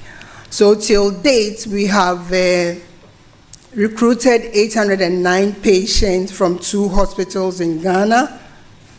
And these are the organisms that we are seeing. We are seeing E. coli, Klebsiella, and again, we are seeing the ESBL here. About 65.5% of E. coli are producing ESBLs. And this is Klebsiella pneumoniae. We are seeing 78.8% of them being ESBLs. And again, we are seeing high levels of ciprofloxacin resistance as well as meropenem, the last treatment option. Now, this is Staph aureus and Pseudomonas aeruginosa from SSI. Again, we are seeing high levels of MRSAs among the Staph aureus. We are also seeing high-risk clones in this collection. And then we are also seeing Pseudomonas aeruginosa that is often resistant to meropenem among the patients with surgical site infections. Now, in 2020, we joined the SEC Africa Consortium. SEC Africa Consortium, we are into sequencing of bacteria species across Africa, and then we also train laboratory staff and students on how to sequence and how to analyze these sequences. Over the years, now just to explain briefly what sequencing is all about. Sequencing is briefly opening the bacteria up and looking at the blueprint and then putting a lens on the blueprint to see what exactly is happening there. Now the blueprint is into the bacteria in terms of carrying resistant genes, how to grow and how to survive. So you realize that if you sequence an organism, you get more information to work with. And this information is able to support vaccine development, diagnostic tools, and all that. So when you have your sequence data, you go beyond the Petri dish, and you are able to trace what is moving from, let's say, one word to the other, and as well as what type you are working with. So you may have 2 colonies on a plate, let's say Staph aureus. But when you sequence, you realize that they are totally different, even though they are all Staph aureus. So this tool is very, very important, and we have used this tool over the years to sequence a wide range of bacteria species to understand them better. So we've worked with several hospitals, several individuals over the years, and we have been able to sequence more than 4,300 bacteria species, not just from humans, but from animals and the environment. I just want to highlight briefly on the national pilots that we did. So we worked with about 12 hospitals across Ghana and 1 private lab. What we do is that these hospitals recover the organisms, and then they send the organisms to us, and then we confirm the identity of these organisms. We do the susceptibility testing, we sequence these organisms, as well as analyze them. Now, when we analyze them, we don't only do our publications, we go back to the respective hospitals and share the data with them to support IPCs, to support AMS, etc. And we also share this information on National AMR platform, and as well as publications. So this shows the organisms or the sites that we have worked with over the years. So till date, we've done about 1,369 genomes across Ghana. These are a wide range of bacteria species from various hospitals across Ghana. Now, this is a snapshot of the organisms that we have recovered and sequenced so far. We are seeing, again, high levels of ESBLs. About 70% of ESBLs among the E. coli.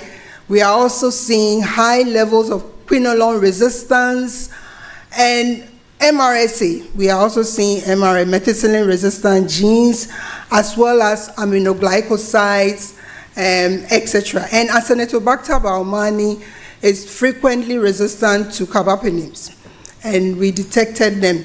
We also detected colicin resistance. This is used when nothing is working, and we are seeing them in our collection.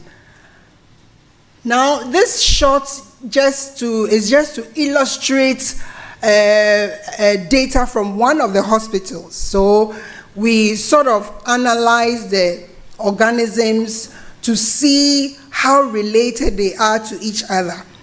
And these are Klebsiella pneumoniae from NICU, neonates.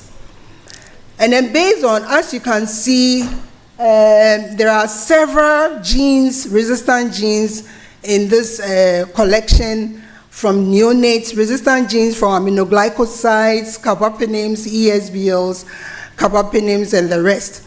And all the strains from NICU are ESBLs. The strains that we recovered from NICU from bloodstream infections are ESBLs, and they carried several resistant genes. And we noted, based on our analysis, we saw some of them clustering together, and based on an analysis, they look very much alike, indicating some level of outbreak in that ward. And therefore, we went back to the hospital to share this information with them, to support IPCs, to support AMS in their and we also noted that most of the organisms were recovered within the same month, indicating some level of persistence in the ward. So we shared this information with the hospital, and they were very, very thankful to us for the information. And they worked on their IPC activities as well as what they are testing in their laboratories. Now, this shows organisms from cancer patients. So we also worked with samples from cancer patients. Again, we are finding high levels of resistance among these organisms, and resistant genes like carbapenem resistance, quinolone, and then ESBLs, etc. And then high-risk clones. High-risk clones are organisms that really multiply fast and move fast in the facility. And we are seeing these things among our patients. So the next study is the ESCAPE study. So ESCAPE is a category of organisms that are globally surveilled because they frequently carry resistance genes in them, or they are frequently resistant to a wide range of organisms. So we started this in September 2024. Till date, we've enrolled 323 patients from 2 hospitals. Half of our patients are coming from the pediatrics department. As you can see, most of our samples, we got a lot of samples, blood samples, urine samples, and wound samples. And if you look critically at the charts on this side, we note that from the blood sample, we find a lot of Klebsiellas and Staph aureus. And then for the wound samples, we find a lot of Pseudomonas aeruginosa from this category. Now again, this is Staph aureus from this project, the ESCAPE project. Again, we are seeing high levels of resistance. Now, an interesting thing to note is the vancomycin resistance there. That is the last treatment option, and we are seeing it among the organisms from the ESCAPE project.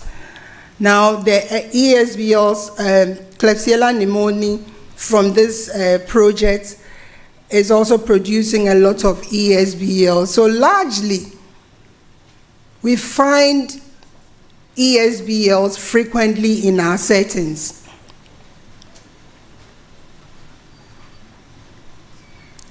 Now, these are different organisms, Pseudomonas aeruginosa, Acinetobacter baumannii, and Enterococcus species.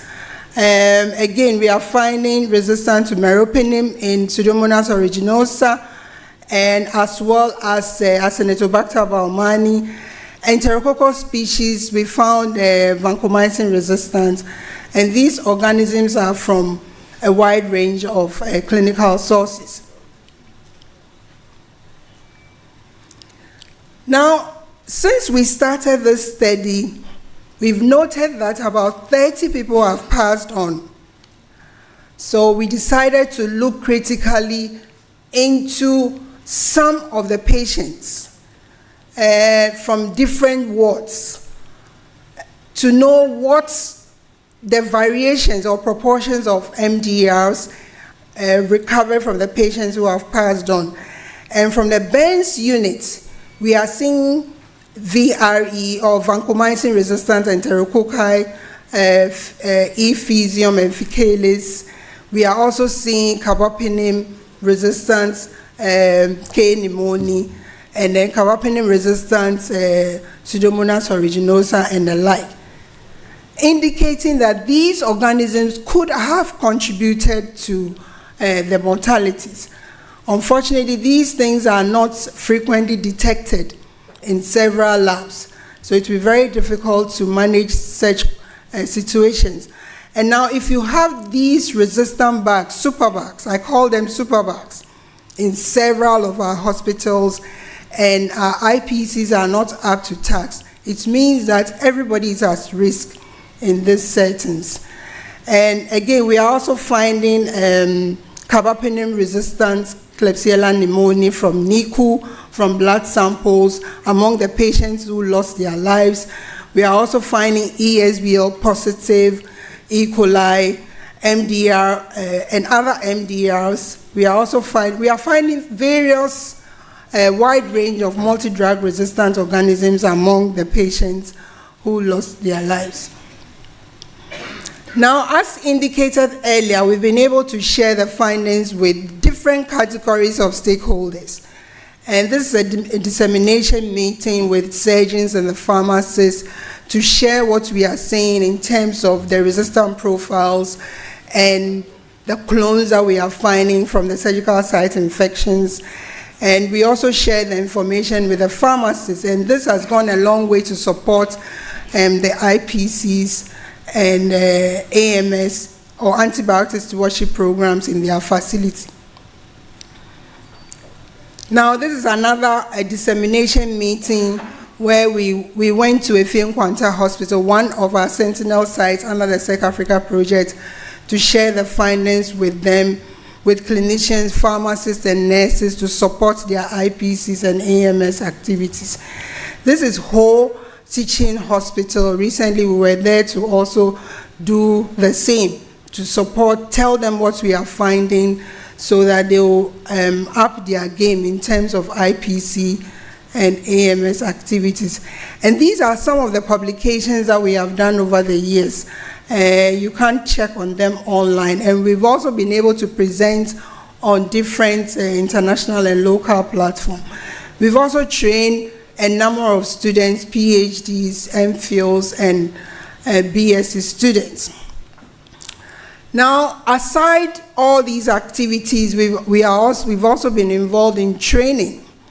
Over the years, we've had several training sessions. We've had participants coming from different parts of Africa to be with us here. We teach them how to identify bacteria, how to extract DNA, how to sequence, and how to perform sequence analysis.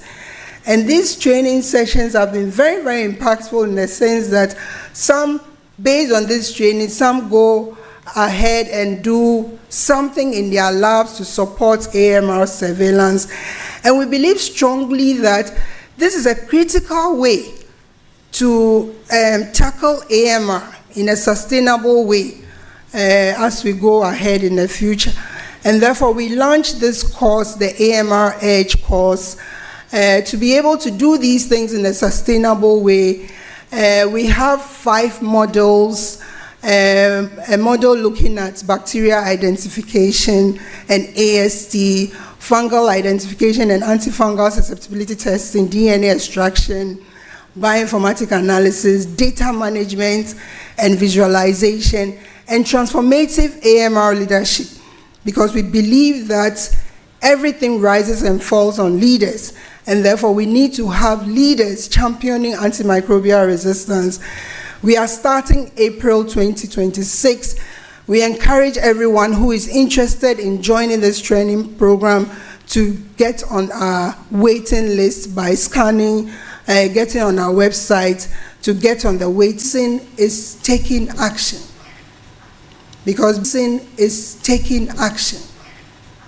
Because based on the Global Action Plan, we are to focus on, for example, IPCs, focus on optimizing the use of antimicrobial, sustaining investment to tackle AMR. All these things are outlined there. We are also to ensure that antimicrobials are only prescribed and dispensed based on laboratory testing. So we need to implement these activities and sustain these activities as outlined in the action plan and our policies, so that we can strengthen our labs to test these things, so that we can also enforce the regulations that we need to govern the use of, the regulations that we already have to govern the use of antimicrobials, and to also strengthen IPCs and AMS. It will interest you to know that if you go to several of our hospitals, simple hand washing is not available, even though we are committed to reduce infections. We should be able to take the actions to put in these measures. During the COVID or during the pandemic, every facility has some level of hand washing accoutrement there. But now there's nothing. And you go to several places. I think we should go back to that space to ensure that we reduce infections. And simple activities like washing of hands will go a long way, not to reduce just these resistant bugs, but several other organisms that are troubling our lives on this continent. We also have to sustain multi-sectorial AMR surveillance, because AMR surveillance or AMR is not only a human problem. It's an animal problem as well as an environmental problem. And whatever is in the environment can move to us, and whatever is in the humans can also move into the environment. You have a lot of pharmaceutical companies here and there releasing discharge into river waters and all that. We need to sustain this multi-sectorial AMR surveillance activities to be able to tackle, to really tackle this menace head on. And we also need to integrate tools like whole genome sequencing, artificial intelligence, machine learning into our surveillance system, so that we'll be able to understand this granular data to support AMS as well as IPCs. And when you have the sequence data, you'll be able to inform vaccine development and diagnostic and drug development efforts.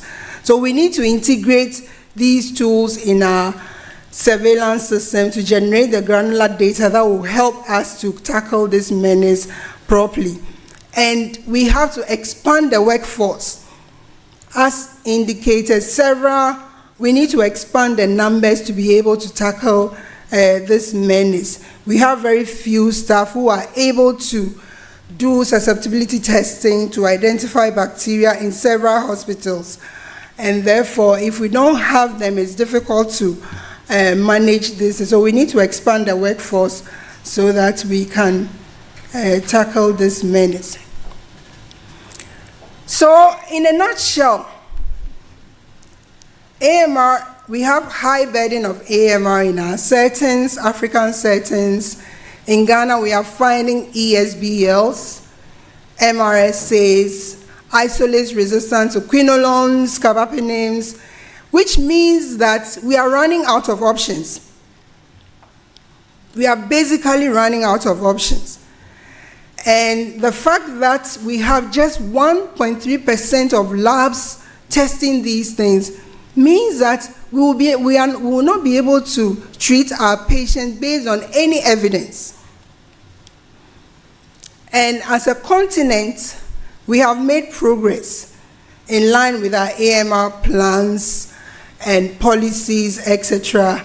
But implementation and sustaining these activities are major challenges. And therefore, we need to take the actions and sustain the actions, and always work according to our plans, the strategic objectives and the global action plans, as well as our national action plan, to support support creation of awareness creation, to make sure that we reduce infections in our labs, to sustain investments, to be able to tackle AMR. And this will go a long way to help us bridge the policy and practice and the prevention that we are looking at. So I would like to end on a reflective mode. I'll say that in tackling AMR, everybody has a role to play.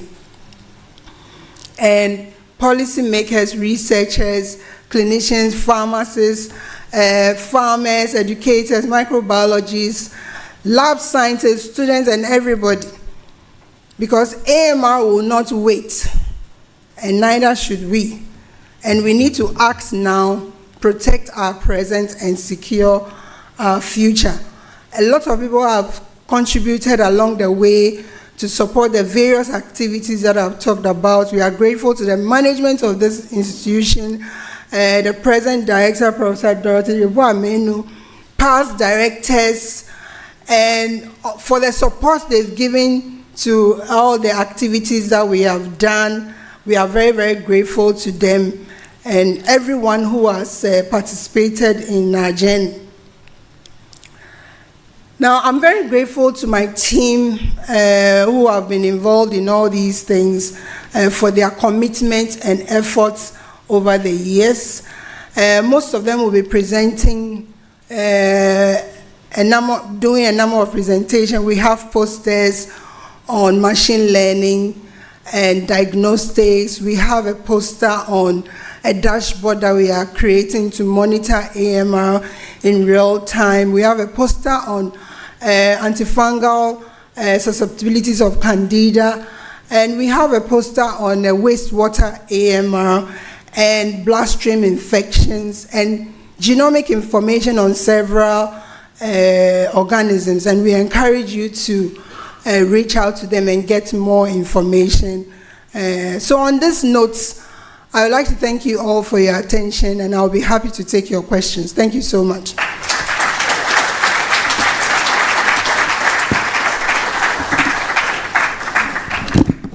Thank you, Prof. Edri.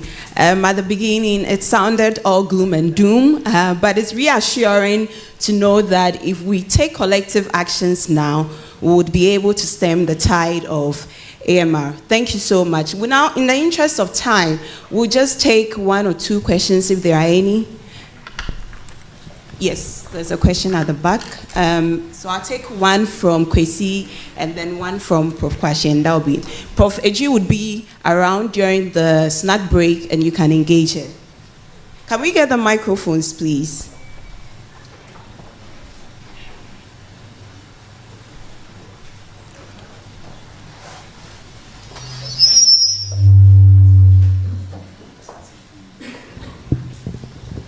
Hello.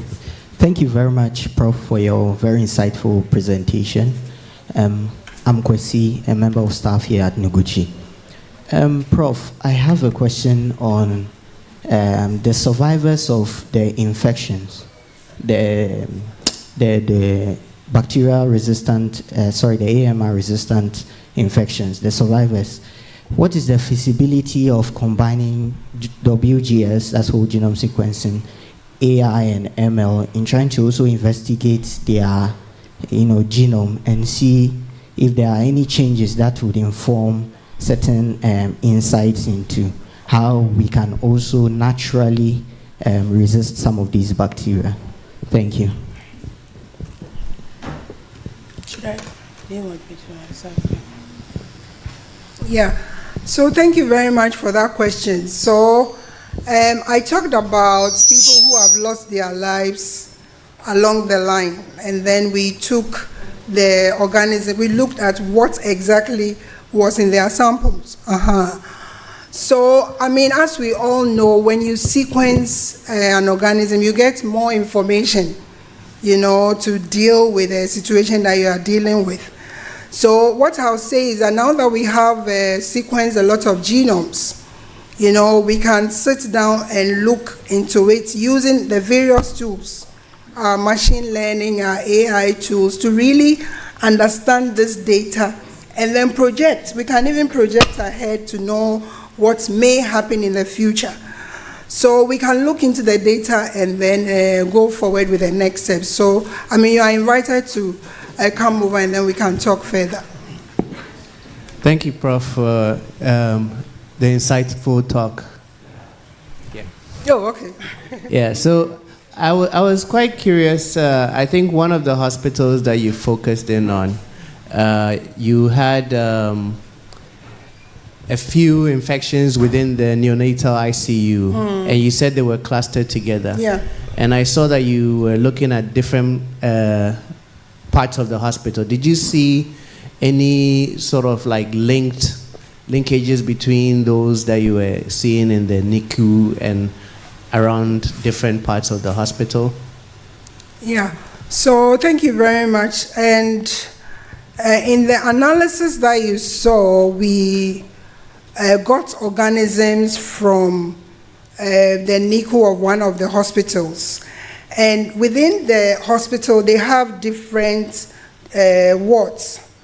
So based on the analysis, we noted that within the NICU and some pediatric departments, the organisms recovered are related to each other in that particular department, okay, and not the other departments. So it's indicated that there's some level of transmission in that particular department, and that is what drew our attention, and then we went there and talked to them about it to up their game in IPCs and all that. Apparently, these things have gone on undetected, and based on our study, they were able to do something about that. Yes. Thank you very much, Prof. G. Once again, can we give us a round of applause? Yeah.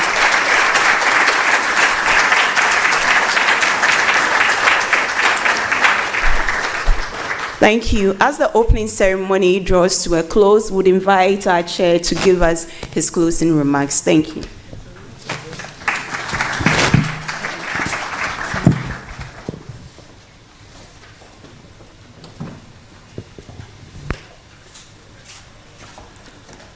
Thank you, our MCs. You all agree with me, we've had an exciting morning, and by way of time, I believe we've done well. We've tried to do very well. Let's give ourselves a round of applause when we start early. So I'll attempt to give a brief summary of everything we've heard this morning. Director told us about the functions, the role of Noguchi, and how they have distinguished themselves over the year, and the great number of research outputs and research trainees that they've generated over the years. And our ambassador told us about the partnership through research and innovation with Noguchi, and enduring legacy, and the potential for improved partnership through exchange programs, technical assistance, and infrastructural development. We are very keen and happy on that, to see new things coming up on the university campus. The Honorable Minister emphasized the indispensable role of research in national development and health, and mentioned the invaluable contribution of Noguchi, especially during the COVID-19, and also the surveillance activities, looking at all the potential infectious diseases, mpox, dengue fever, and all that. And we are grateful that they are recognizing this one, and also mention the 4 key areas the ministry is focusing on: modernizing lab systems, which Noguchi really is benefiting from, especially the DNA testing that was mentioned. We all felt very sad on that fateful day that we could do this in Ghana, and now we know we are going to do the testing here. Again, we are grateful. Universal health coverage and relying on data for decision making, actually real-time decision making to solve problems, and deliberate effort at training through the National Fellowship Program, and also health innovation through pharmaceutical manufacturing, vaccines, and all that. And that is also very good. The country rep, WHO, mentioned Noguchi as one of Africa's foremost biomedical center. We are grateful for that recognition and for the continued collaboration in terms of the areas you mentioned, the malaria vaccine, the global polio evaluation, and the contribution of the data from Noguchi and also AMR and other such activities. You also mentioned health system improving activities that WHO has undertaken, the steps, the holistic health facilities assessment, and the demographic and health survey. These provide very useful information and data for improving our health. Dr. Soji told us one clear message I had was that as an institute, they are not going to spend money and repeat what is being done in the academic institutions, and rather they are going to strengthen, provide some machines and other laboratory support to these research institutions in academia to support what they do. And that mentioned some of the new activities linking Ghanaian scientists to the mRNA networks of Africa and other such activities to improve our ability to manufacture vaccines. And I agree with the minister. When are we starting the vaccine manufacturing? Our keynote speaker gave us a brilliant message this morning and highlighted why every delay in time leads to the death of especially neonates. And my key concern was with the issues they found in the NICUs, the neonatal intensive care unit. If you look at the demographic and health survey data from 1990 till date, you see that we've made some quite great gains in reducing maternal mortality. We've done quite well in reducing child and infant mortality.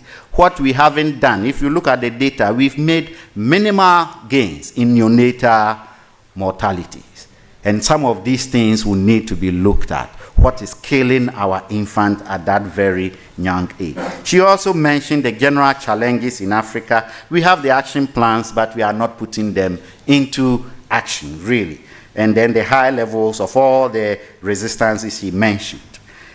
And we were very gratified to know the contribution, especially of Noguchi, to the national effort in terms of providing surveillance data through One Health activity. And I must say proudly that Noguchi is going to run the master's and PhD program in One Health from the next academic year. Can we give ourselves a round of applause? And this is a flagship program we intend to. And then how research evidence is being used for training of practitioners and informing practices, especially in the area of IPC, infectious disease prevention and capacity building.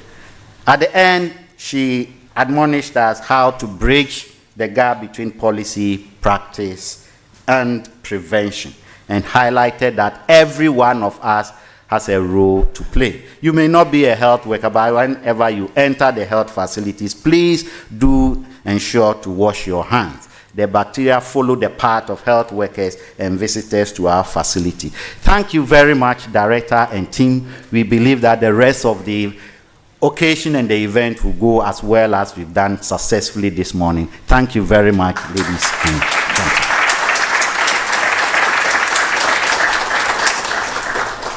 Thank you, Provost, for captaining the ship this morning.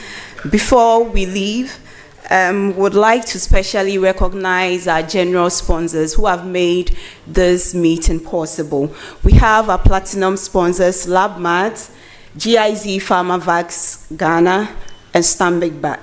We are also supported by our gold sponsors, Bethel Logistics, Caramore International Limited. I can see Alesda Grant, who for the last couple of years has always attended the ARM. Let us give him a round of applause.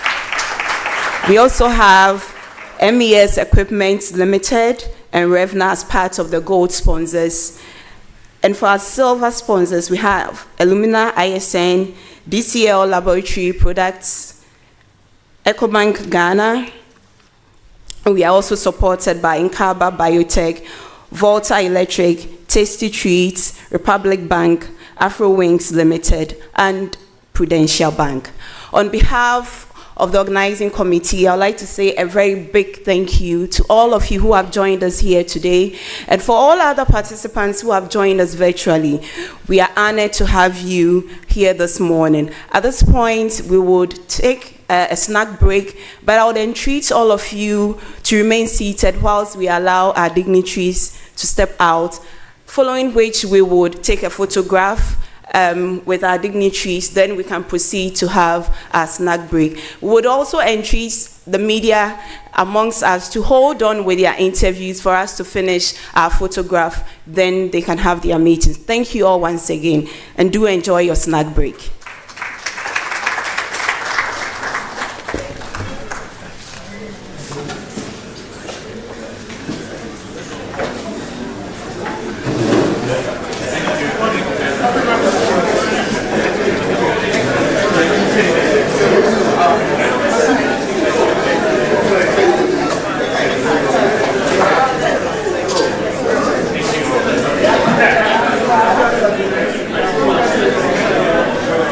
What they printed.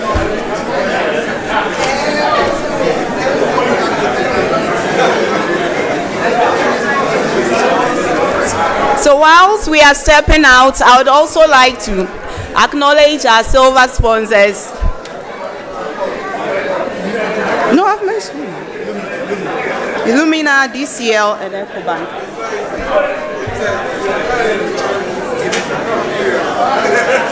And Amen Project.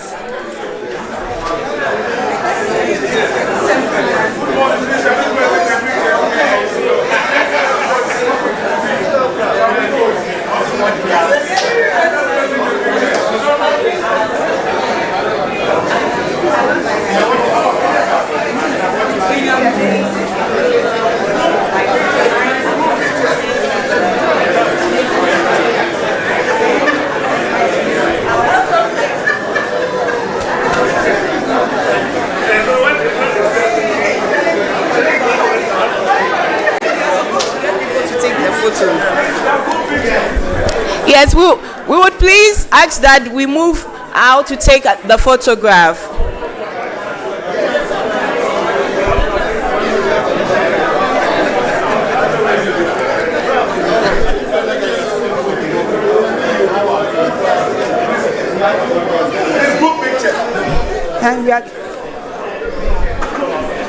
Please move out. Our dignitaries, kindly move out for the group photograph.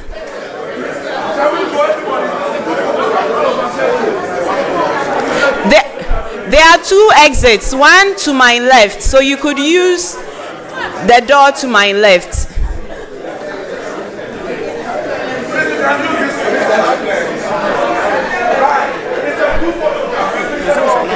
Yeah. So what's the time now? So we are coming. So in the interest of time, we are coming back at 11:50. We are coming back 10 minutes to 12. So let's quickly move out for the photograph and then grab something to munch on and reconvene here.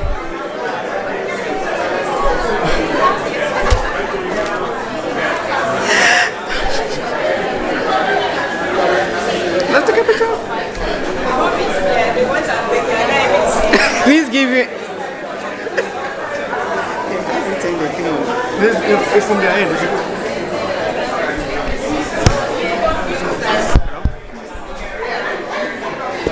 Let's go.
everyone should have their phone. That would be admirable. Because moving them like would be a bit. I don't think you get an extra. Very good. How are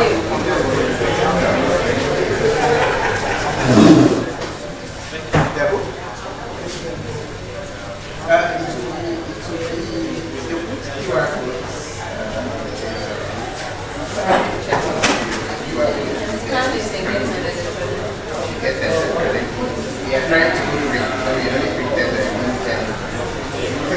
Where are you from?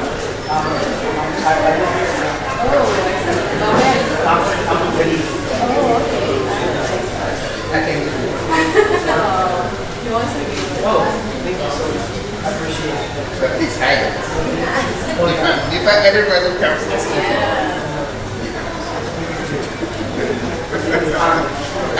Looks like someone that's See you soon. Are you still with us or you're done? All right. Excellent. I think maybe you have to get their See you.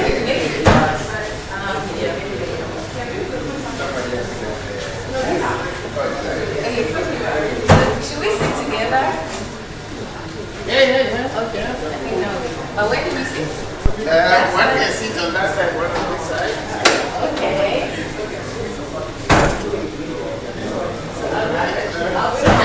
I'm taking a chair from the back. This one. How many? 6 years.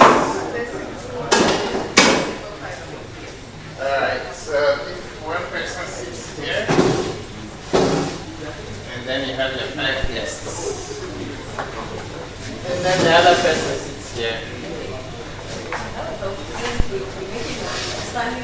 Yeah, okay. Alright. You can share mics.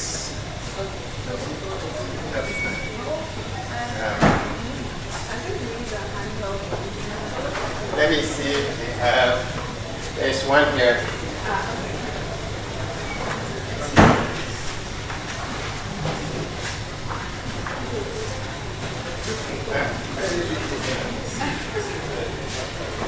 Maybe we'll be back.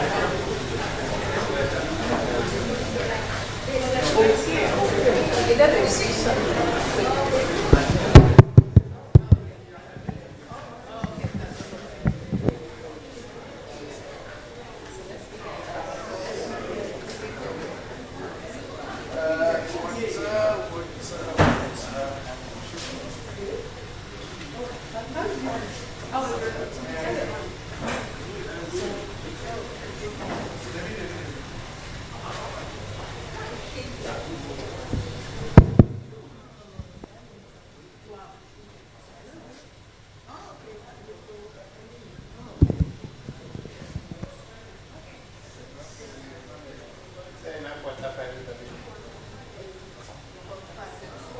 I think this one has been used.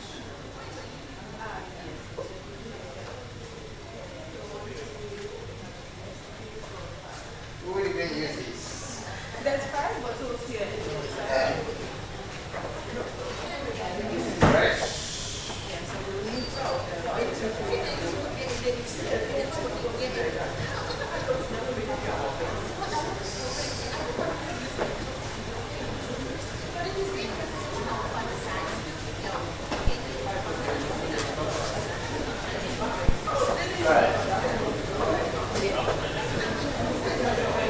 This microphones are like rice.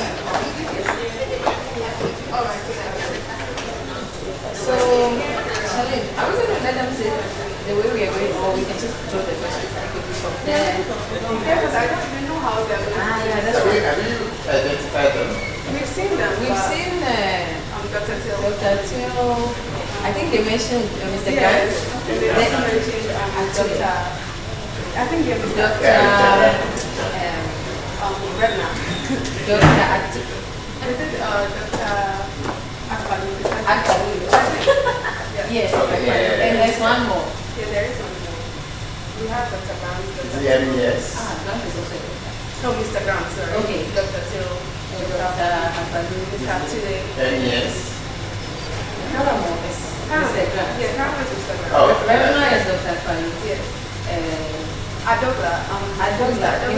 sound big. Yes. And Mr. Tiller is not my friend.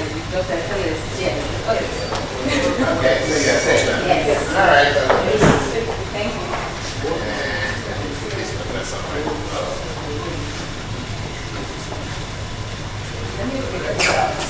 Yeah, I don't know how to when I pressed it, it didn't come on.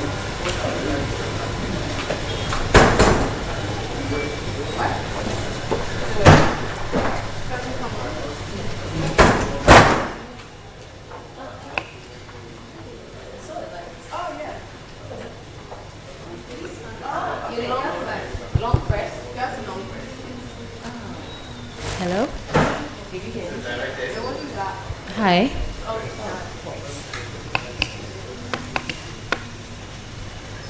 Okay, so I'll just add that to the housekeeping. Yeah, I think so. Yeah. So we're going to be sitting. Yeah, so that's right. That helps even. Yeah. Okay, so that will help us in the note making. Yeah. Because the person is saying something, you have to write it. Yeah, something. But I'm just worried that because there's only one of these. I know, right? It would have been nice if we could have another one. Okay, we'll just start together. Yeah, I think we can ask. We're sitting together. Yeah, I think we are here.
So maybe when they are coming, we need to find them and ask them to come together. Or maybe like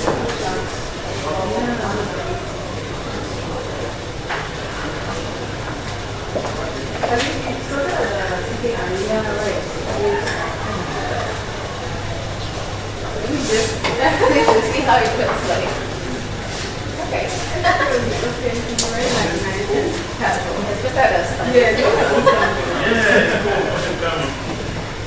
So I think we can take a break. Yeah. And then now we know how you can do it. There we go. Am I co-chairing with you? Your name? My name is Eden. We are. For the one I'm co-chairing. Is there something else The before next section. Is there something else before the panel discussion? Yes, there's two lectures before the regular. Oh, and we are already arranging. Yes. There are two panels before Okay, so they can sit. No, I think the panel discussion is together, right? Yes. It's not a breakup. So after the plenary, then we have the panel discussion. No coordinating. Because aside from the breakout. You have a program. Tell the program. Yeah.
come and look at innovative, the infrastructure that you've been dreaming about.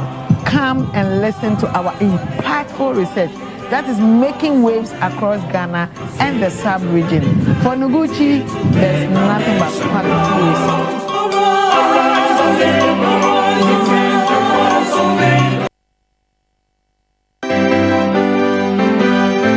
Hello, my name is Professor Jacob Kamidu Souza. I am from the Noguchi Memorial Institute for Medical Research. I'm the co-chair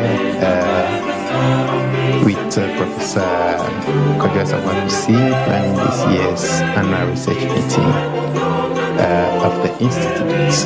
This is our 10th annual research meeting, which also coincides with the 25th anniversary of the College of Health Sciences. So this research meeting is being organized together with all other constituents of the College of Health Sciences, bringing together all the scientists to showcase the work that we have been doing. The theme for this year's annual research meeting is advancing healthcare through impactful research and innovation, and we are having this program from the 25th to the 27th of November 2025. We are having on the first day a keynote to be delivered by one of our own, Professor Beverly Ejim.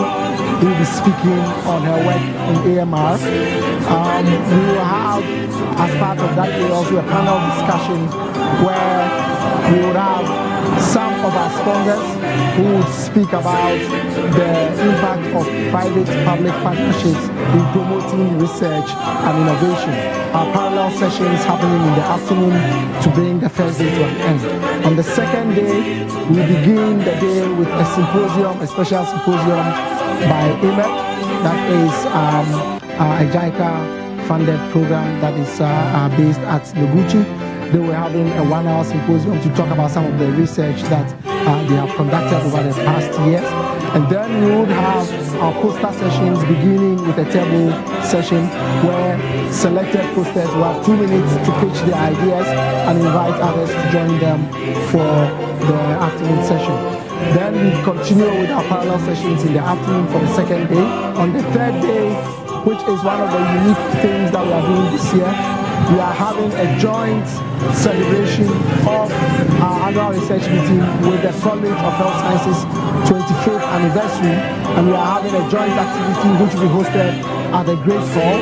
And in the morning we will have the closing session for the climax of activities for the College of Health Sciences, and then we'll continue with activities relating to our annual research meeting. First, with a keynote session from Professor Abdullah Jinde, who is the Noguchi Africa Prize winner for 2025, a researcher with the University of Akko in Mali. He will be here to share with us on his work in malaria genomics and how we can transmit findings from the bench to the bedside. We will end the day with another unique thing we are doing this year, which is our annual debate. You do not want to miss the debates. It is Legon versus Colegon.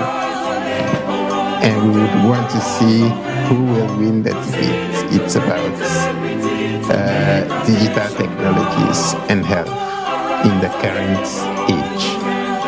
And whether digital technologies would bridge the gap or extend the gap in healthcare and access between the rich and the poor, the have and the have-nots. We aim to give awards to young scientists who will be presenting their posters and their abstract, so at least there will be a prize, first, second, and third prize for the abstracts and the poster presenters. The open day, we are expecting at least 1,500 students from southern Ghana. Most of them are from within Accra, but some are from the eastern region, others from the western region. And this day affords the opportunity for young scientists, the future researchers, to get to learn about what we do, see our labs, learn about our equipment, and hopefully be inspired to become scientists in the future. Going through the 9 departments, immunology, virology, so it's nice to find out the kind of jobs you can take on by learning, and show that your learning is not really for nothing. You can interact, ask questions, and just have a good time and meet new people. So it's been a lovely experience. This promises to be explosive, and we are inviting all of you to come and witness this as we climax the activities for our annual research meeting this year. We thank all our sponsors for their dedication and commitment to us, and for opening their doors when we start for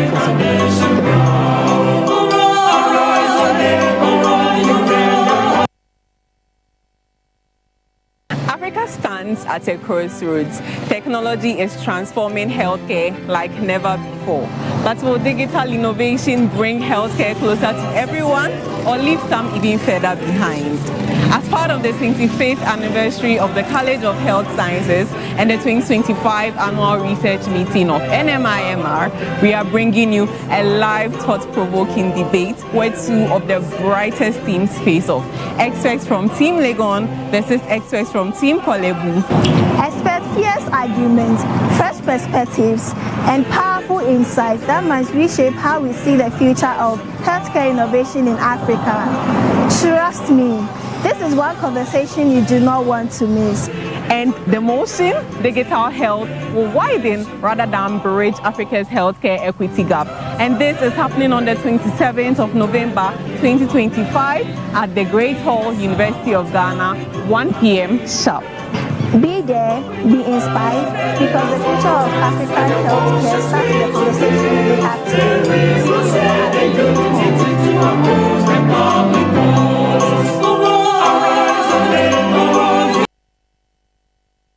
Dear team, what do you think about our upcoming debate? All right, so we are excited about this debate. This forms part of the 25th anniversary celebration of the College of Health Sciences, and we are gearing up for this debate. Team Kolebu is truly excited. We know we are going to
Yeah, hello.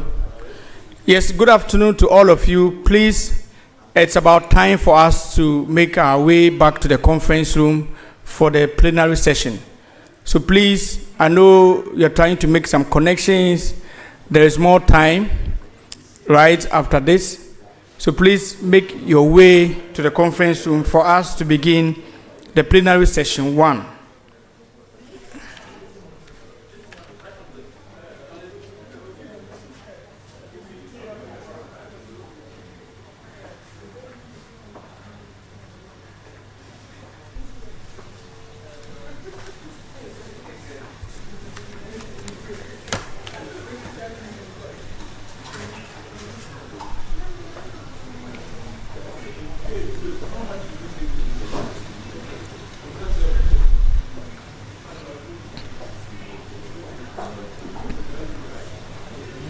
Please make your way to the conference room as we are about to start the plenary session.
Ladies and gentlemen, please let's make our way to the conference room where the plenary session 1 is about to start.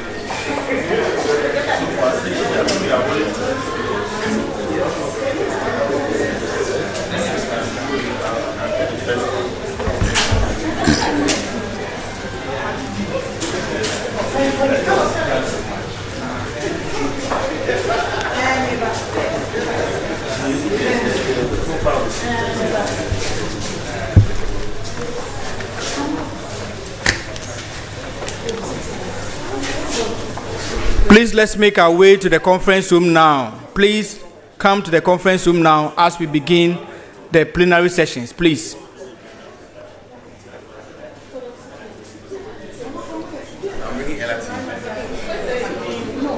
Before they come.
Are you done with the design? The design is finished.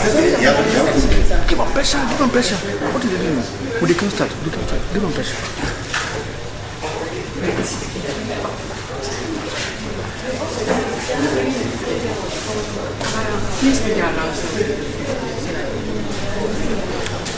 Please, let's make our way to the conference room now. We are about to start the plenary session.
Thank you. Please move forward a bit so that those who are late can sit at the back.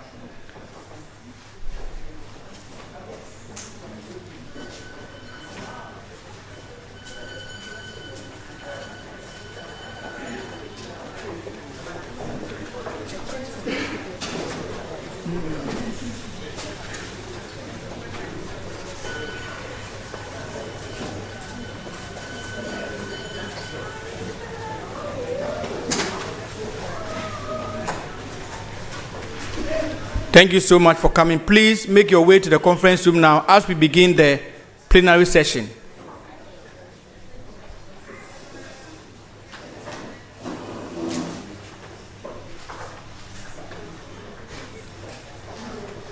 And can you please move forward and fill the spaces in front of you and connect to people, say hello to people as you are coming forward, please. Thank you for coming. Please move forward straight. There are a lot of seats in front of us. Please move forward. The ushers, please help us send people to the front seat. Let's fill the gaps in the front row. Thank you for coming. Please come forward.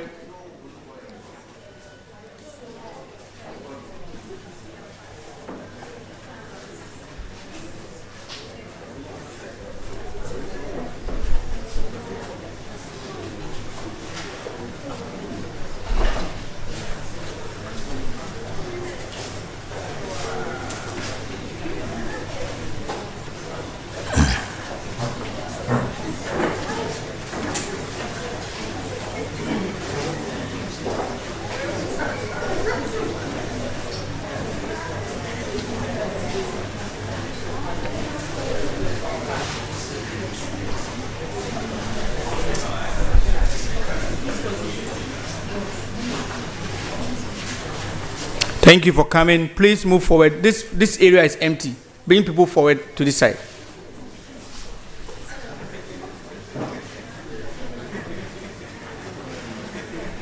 Yeah, this row to my right is empty, so please fill it for me.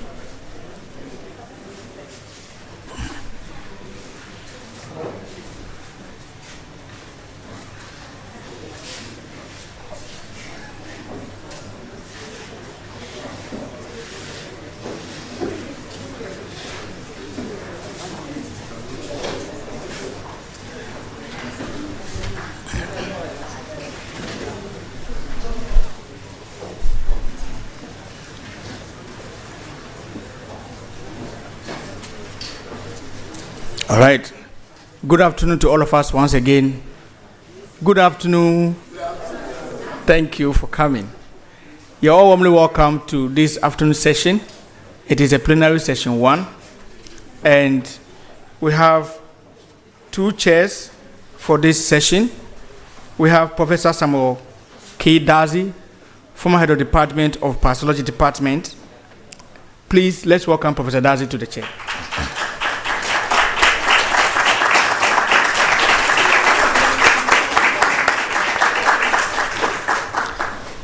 And Professor Grace Lovia Alote Babington of the School of Public Health. Please, let's welcome her too.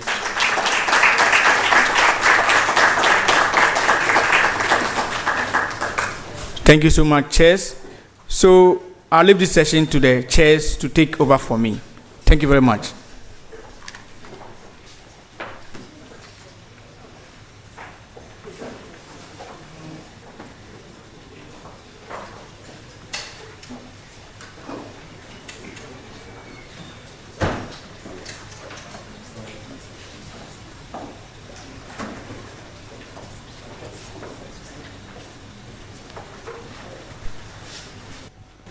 Hello? I think this way. Yeah.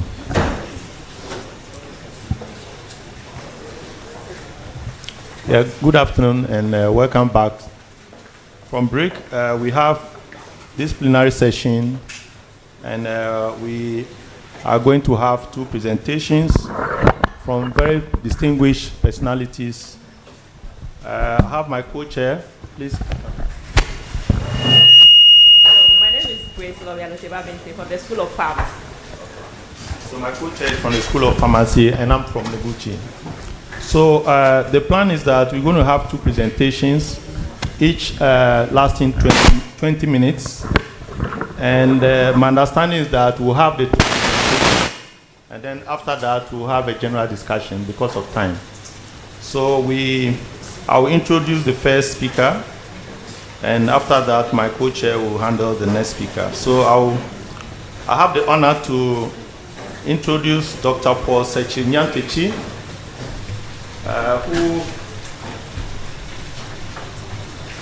who is a very distinguished entrepreneur in Ghana.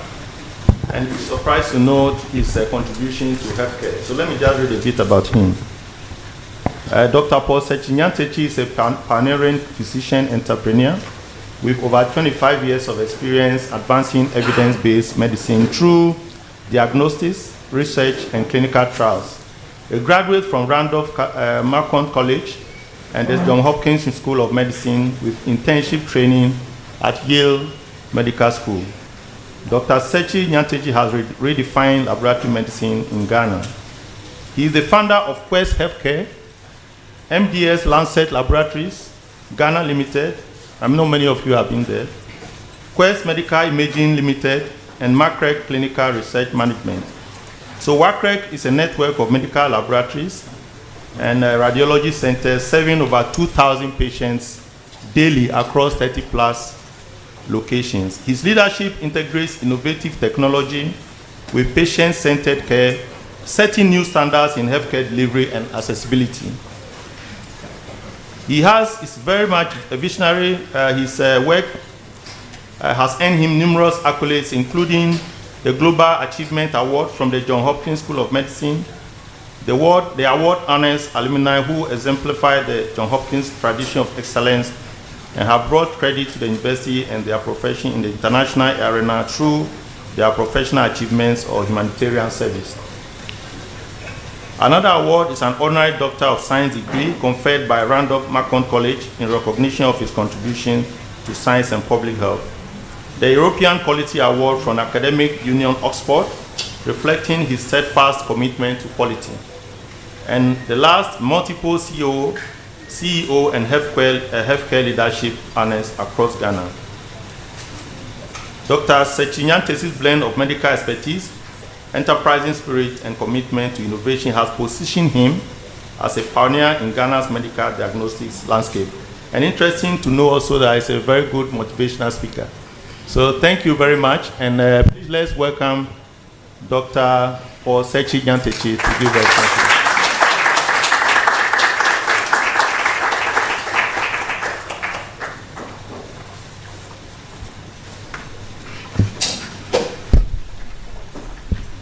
Thank you very much, Prof, for your generous introduction. I think I'm going to need some help. And why you are coming?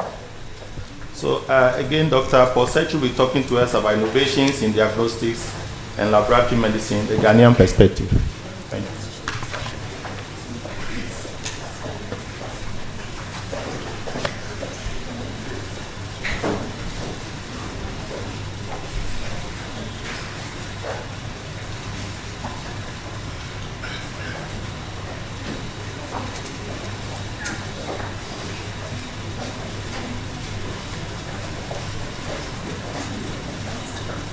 Yes.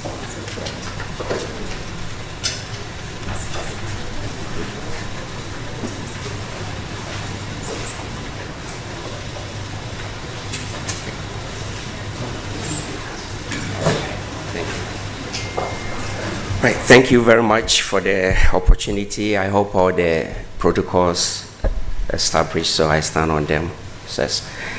So when I got the invitation to do this, I said to myself, wow, Noguchi, University of Ghana, College of Health Sciences. Let me figure out to pick a topic that would not need any scientific citations. So I can be very safe. So this morning I'm going to walk you through, as the topic indicates, is innovations in diagnostics and laboratory medicine. But it's purely on a Ghanaian personal journey to share with you 25 years ago where diagnostics and today where we are. So this way, no citations, the reference is myself. So this is the journey. I had a personal experience back in 1997.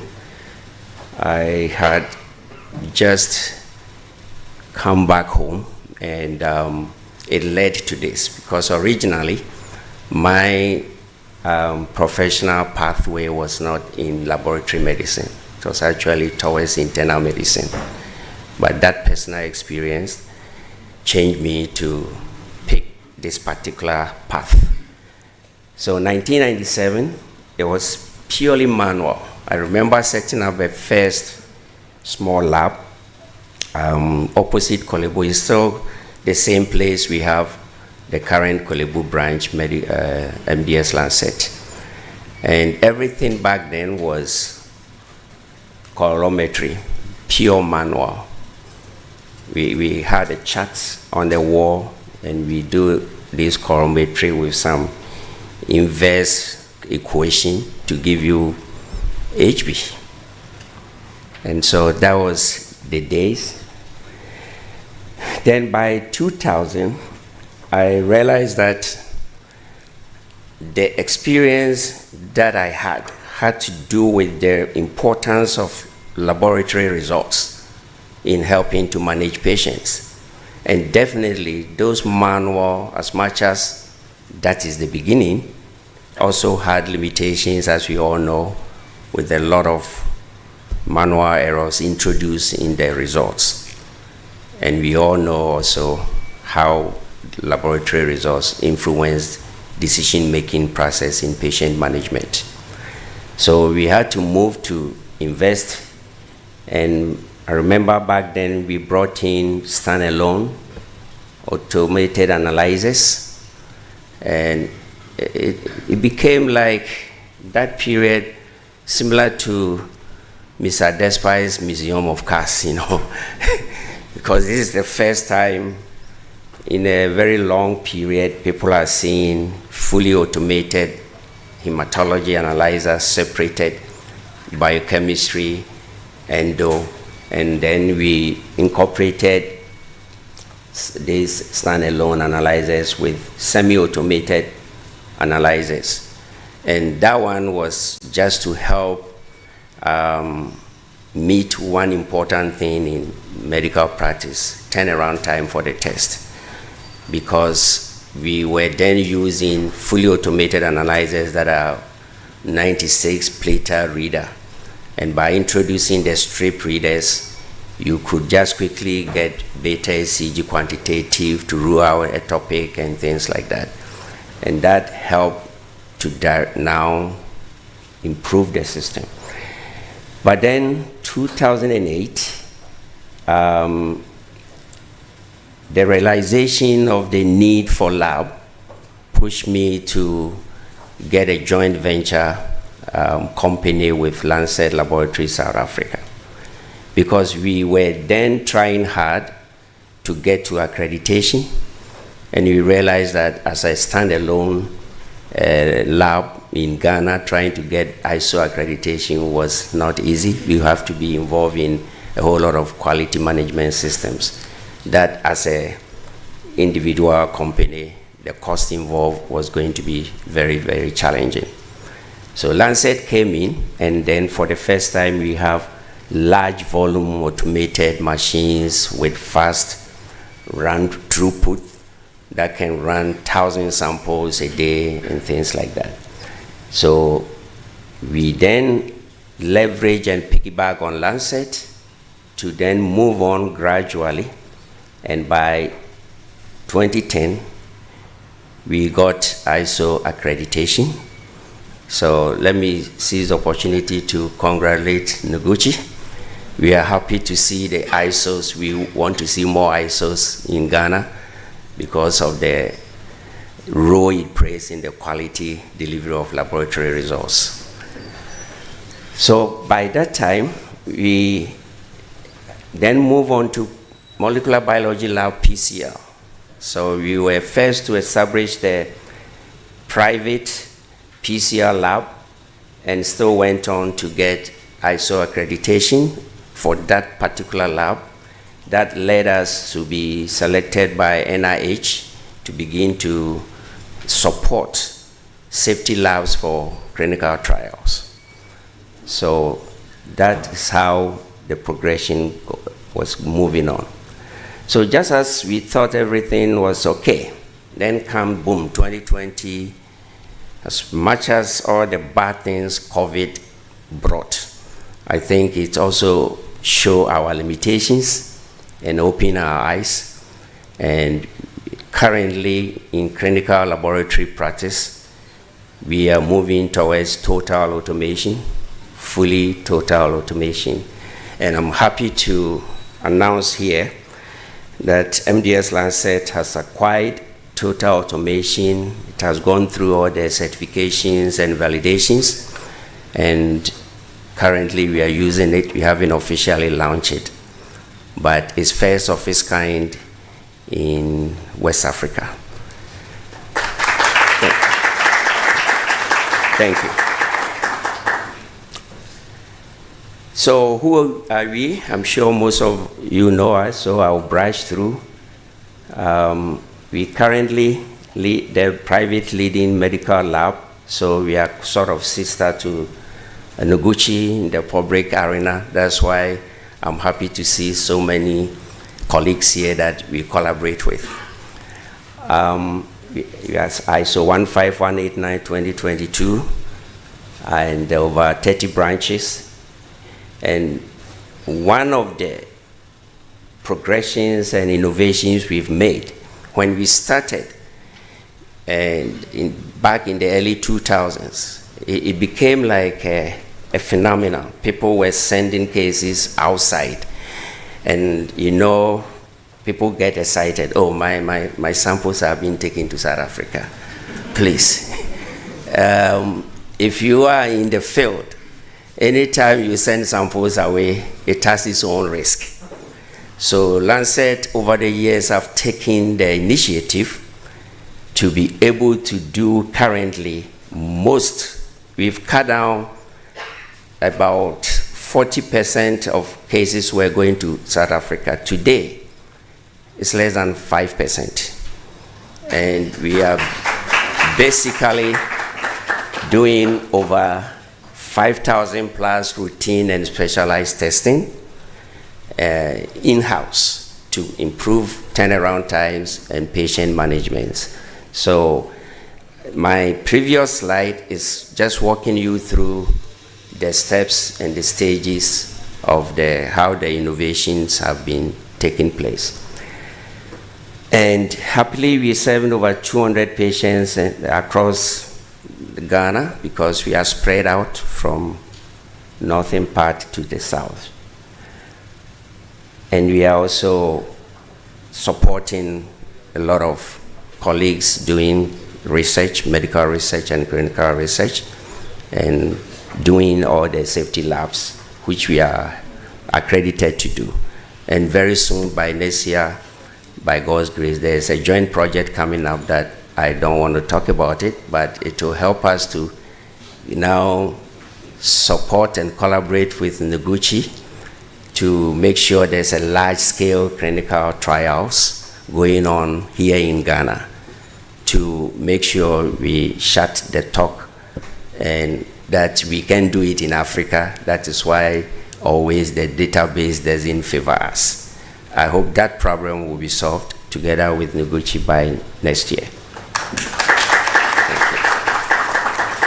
So our vision mission calls are similar to what Noguchi strives to do, so I will just move.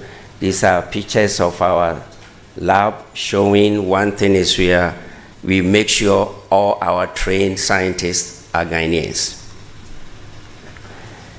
So now I will spend time to talk about the total laboratory automation because it's the new guy in town. So by definition, it's just a comprehensive system of automations it automates every aspect of laboratory process from pre-analytical to post-analytical. So it includes system of robotics, as the diagram will show you, and anybody is free to see the real one. It's just across the street at our East Legon branch. So it's a robotic combined with machine learning AI. So it integrates a very advanced software, and this particular system is from Beckman DXA 5000 layout. The advanced software in there is called Ramisol that incorporates, is able to, so you just put your samples on a rack, you just give it to her at the pre-analytical level. It will do all the pre-analytical quality checks from sample volume, sample quality, hemolysis, what have you. And if it detects anything, it stops it there. So centrifugation is incorporated into it, and then it will detect based on the logging which of these series of analyzers on the track is supposed to do the test. So that is how TLA, as we popularly call it, total laboratory automation, functions. So what are the advantages? Obviously, it's improving accuracy and precision because pipetting and all those manual systems are incorporated into it, and you program it. Your QC graphs, everything. Of course, very faster turnaround times. From 5 minutes to 15 minutes, everything you give it to it is going to be done, and results will be ready for filing. There's minimal manual interference, and by that, it reduces the laboratory errors. Large sample throughput. And another important thing for the environment is it reduces the biohazard exposure because, like I said, everything is contained in the system, and we've programmed it and done all the medical waste direction underground. Now you have a good improved inventory system, which will help cut costs and hopefully will drive the cost of the test also down. Now the next major thing that personally, because of my interest in research, I'm always proud of is our role in clinical trial service. So we have currently provide all these services, not as a standalone, but in collaboration with academia. We have a lot of collaborators from Global Health and KNUST, and even Noguchi here, and then University of Ghana, some of the individual professors. So we can cover from feasibility studies, database, and active invitations, ethics, regulatory, everything, entire scope of clinical trials. So we currently encourage biobanking and biorepository, project management, sampling, kit preparations. All these are parts and package of a total clinical trials. And the importance for me with the clinical trials is to help to make sure that we are not left out, because we all know the direction of where medicine is going, to precision medicine, and most of the time the data that some of these pharmaceutical sponsors have used exclude our people here. So our task is to make sure we minimize that. And in the past, you can minimize it because you don't have what you call central lab, which is dedicated for clinical trials with its own various accreditations. And that is what I'm saying, hopefully by next year, first quarter, in collaboration with University of Ghana, UGMC, we will solve that problem so that the sponsors can feel comfortable, and our researchers and all the esteemed scientists in Ghana will be free to now do full-blown clinical trial services. Now, because it's a personal journey, obviously then it's so smooth when I'm telling the story, but it wasn't that smooth. So therefore, I decided to share some few ideas. And from what I said, we try to separate these professions, but experience over the last quarter, 25 years, and this is why it's personal, so I don't need to give you any literature reference. You know, what we have observed is how some of the ideas I want to present for sharing is to be able to integrate clinical rotations into the training of laboratory professionals, especially the clinical side, even the research side, because later on we're going to find out medical practice is never going to grow, improve, advance without medical research. You see, the sad aspect is some things are so obvious as human beings, yet we fail to give it importance. And if you're going to improve healthcare delivery, whatever it is, the emphasis has to start from the research side. Yet we don't fund it enough. Or do we fund it, Prof? Do you have enough funding? So that is the message hopefully I will like to leave, but unfortunately the minister has left.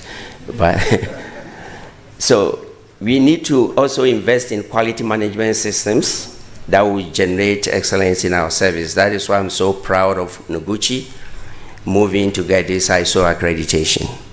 That way it's internationally certified. The Western world can use anything as an excuse because we are all certified. Now, it is important, as I've said, to integrate researchers into clinical laboratory practice to bring on board their problem-solving skills. The reality of the matter is the esteemed researchers we have at Noguchi, University of Ghana in our academia, they are set. They have these special skills that it can't just be left only in the lab. And when you do that, I had to put it together. No medical research, nothing happens. So medical research plus laboratory medicine, we're going to get better patient outcomes.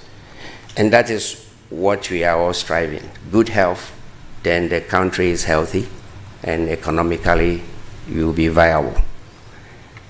It's also essential for precision medicine, value-based care. It's not always that we're going to sit for the West to keep advancing and moving on. Whether you like it or not, we are moving gradually. It started with presumptive diagnosis, treating people.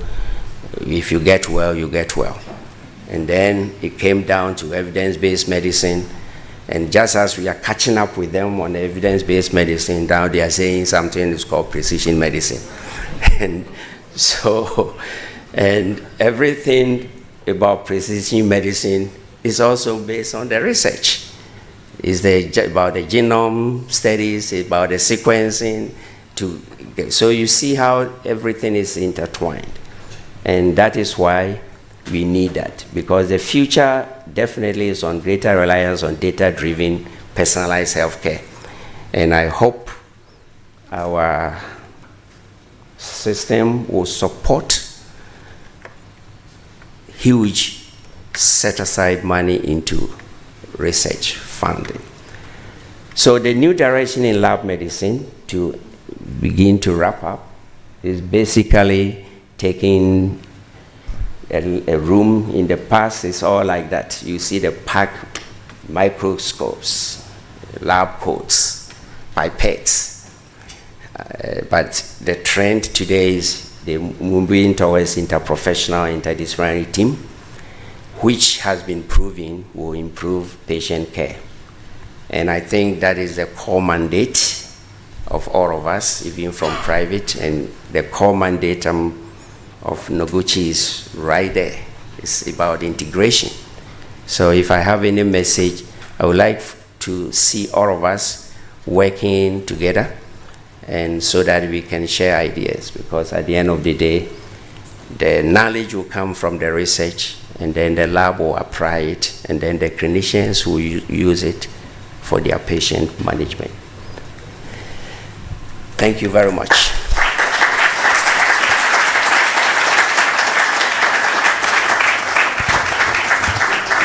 Thank you very much, Dr. Paul Sechinyantichi, for sharing with us your journey in changing the whole landscape of laboratory medicine and diagnostic. Thank you. Because of time, I think we'll go straight to our next talk, and I'll ask my co-chair to introduce the next speaker. Thank you very much, Mr. Dr. Nyantichi. Our second speaker is Professor Anita Gansa. She would be talking to us on, the topic is From Genome to Policy, Harnessing Malaria Genomics for Public Health Impact. I'll tell you a little bit about our speaker.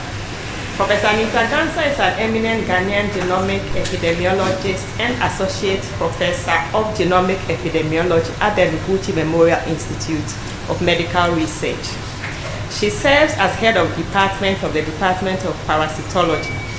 She earned her PhD in genetic epidemiology from the London School of Hygiene and Tropical Medicine, with 3 years of advanced genomics training at the Wellcome Trust Center for Human Genetics, University of Oxford. As an ExxonMobil malaria scholar, she completed her postdoctoral training at Harvard H.T.H. Chan School of Public Health. Her research focuses on translational genomics for malaria and other infectious diseases, leveraging genomic insight to inform disease control and elimination strategies. She has a strong interest in disease susceptibility, genes, and genomic adaptation in both human and pathogen populations. Professor Gansa is widely recognized as an expert in committees that develop strategies for malaria elimination and drug-resistant monitoring across Africa. She is one of the inaugural cohort members of the prestigious Malaysia's Juma Science Leadership Fellowship, where she leads the development of novel, affordable malaria molecular surveillance tools for Ghana. Beyond malaria, she has contributed to studies on the genetics of chronic disease, bioinformatics capacity building across Africa, and lately hookworm genomics. She is deeply committed to advancing biobanking, and data science for future biomedical research in Ghana. As a passionate mentor, she has nurtured numerous researchers and students supporting their career development. Can we put our hands together for Professor?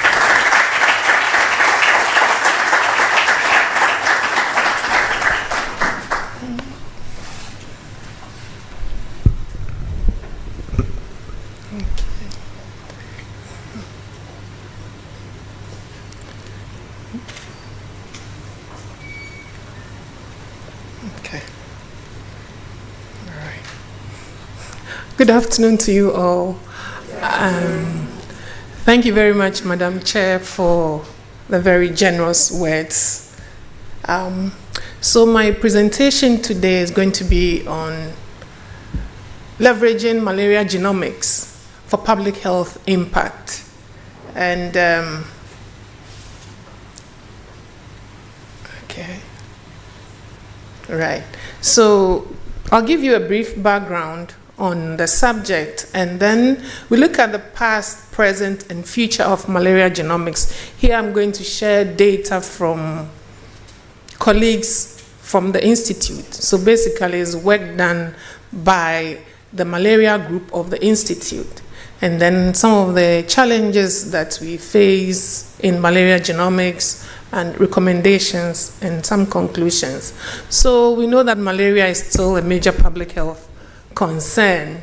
2023 alone, WHO reported 363 million cases and 597 deaths, respectively. So if you do the math, you see that it's about a child dying every minute. So by the time I finish this 20 minutes presentation, we'll be counting approximately 20 children dying from malaria. And the WHO Africa region is disproportionately affected by malaria. We took a brunt of about 94% of the morbidity and 95% of the mortality. Now, this data is not just statistics. Yes, we have chalked a lot of success, but it shows us there's still a lot more to be done in the area of malaria control. And now that we are talking about eliminating malaria, it shows that we still need more tools. And I'm going to show you in this talk how we can use genomics to support the efforts at eliminating malaria. So, unfortunately, all right, is this a pointer? Oh boy. Right, so, yes, I'm not IT savvy, but hey, between 2000 and 2015, we saw a marked reduction in the incidence of malaria, and a lot of things happened during this time. This was a period where Bill and Melinda Gates invested a lot of money and collaborated with WHO, the rollback malaria efforts, to revamp malaria control efforts, specifically looking at vector control.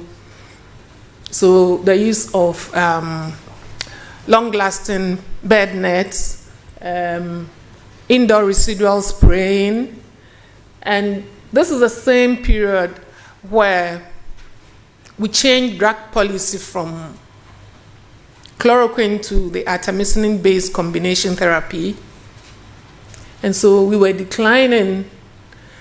And at the same time, the change in policy to the artemisinin-based combination therapy, we saw the emergence of partially resistant parasite to artemisinin. And it is this same period when the gene that is linked with artemisinin resistance was discovered. So by 2015, we saw that this progress that was made had stalled. Why did it stall?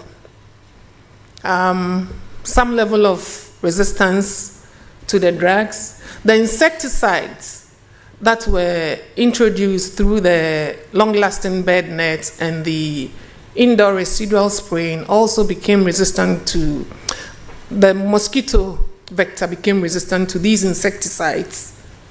And so we saw a stall, and there was donor fatigue. So donors were getting a bit tired of donating to Africa for our control activities, and our health systems needed this funding to sustain what they were doing. Then came COVID-19, which also saw a spike in malaria morbidity. And so now there is some kind of a rebound that we are managing post-COVID. And you see a similar trend with the mortality. So this is the COVID spike. This is the period where activities stagnated or the progress stagnated and the COVID spike. And now we are here. But it's not all gloomy. Over 2.2 billion cases and about 12.7 million deaths were averted between 2000 and 2023 through the efforts that were made. Okay, now look at Ghana.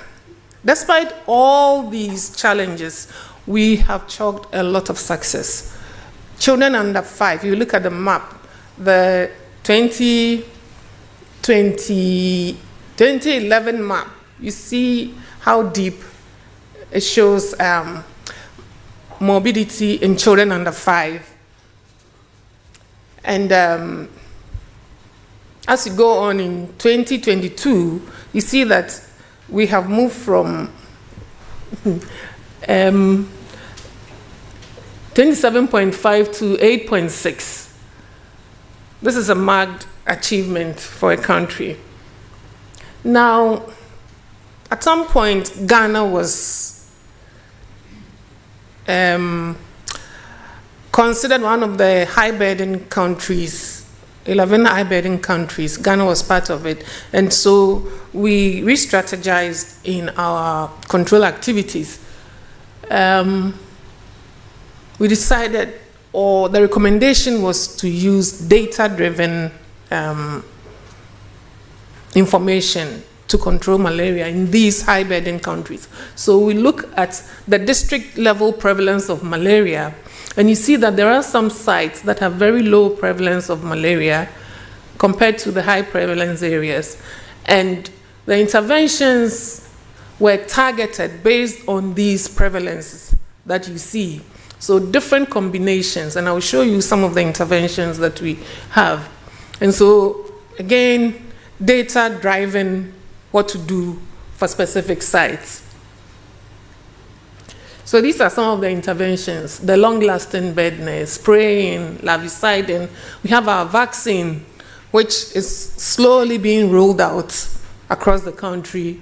And then the IPTP, the intermittent treatment for pregnancy, and then seasonal malaria chemo prevention in the savannah areas or areas with seasonal malaria in the country, and our case management with artemisinin and diagnosis. This time we talk about testing before treating. So diagnosis is very key, and this is where we use a rapid diagnostic testing.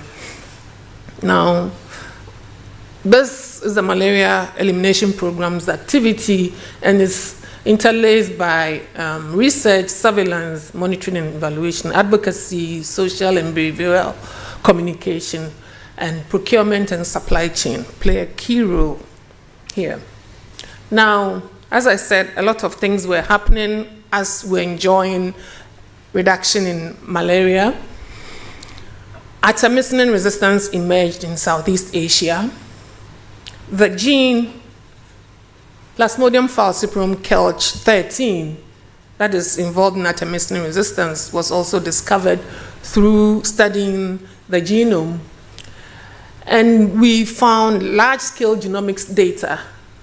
The Malaria Gen Consortium had sequenced a lot of samples, and this reshaped our understanding of malaria genetics. And you see now WHO's technical strategic committee now calling for high resolution surveillance. What does that mean? Going deeper. This is where genomics is becoming important. Now, COVID-19 came in and it drove an expansion of sequencing or genomics across Africa. And formally, between 2022 and 2024, WHO integrated genomics into its elimination framework, which means that genomics, which previously was my career niche, is now becoming a public health intervention. Why? Because genomics is the tool that will help us to, detect early enough resistant parasites, unexpected transmissions, before you see the clinical signs. It is exploring the genome that you can see what is happening, even before it becomes a clinical problem. It gives us that high resolution than what our traditional epidemiology methods would give us. So it's a very good complement for our epidemiological studies.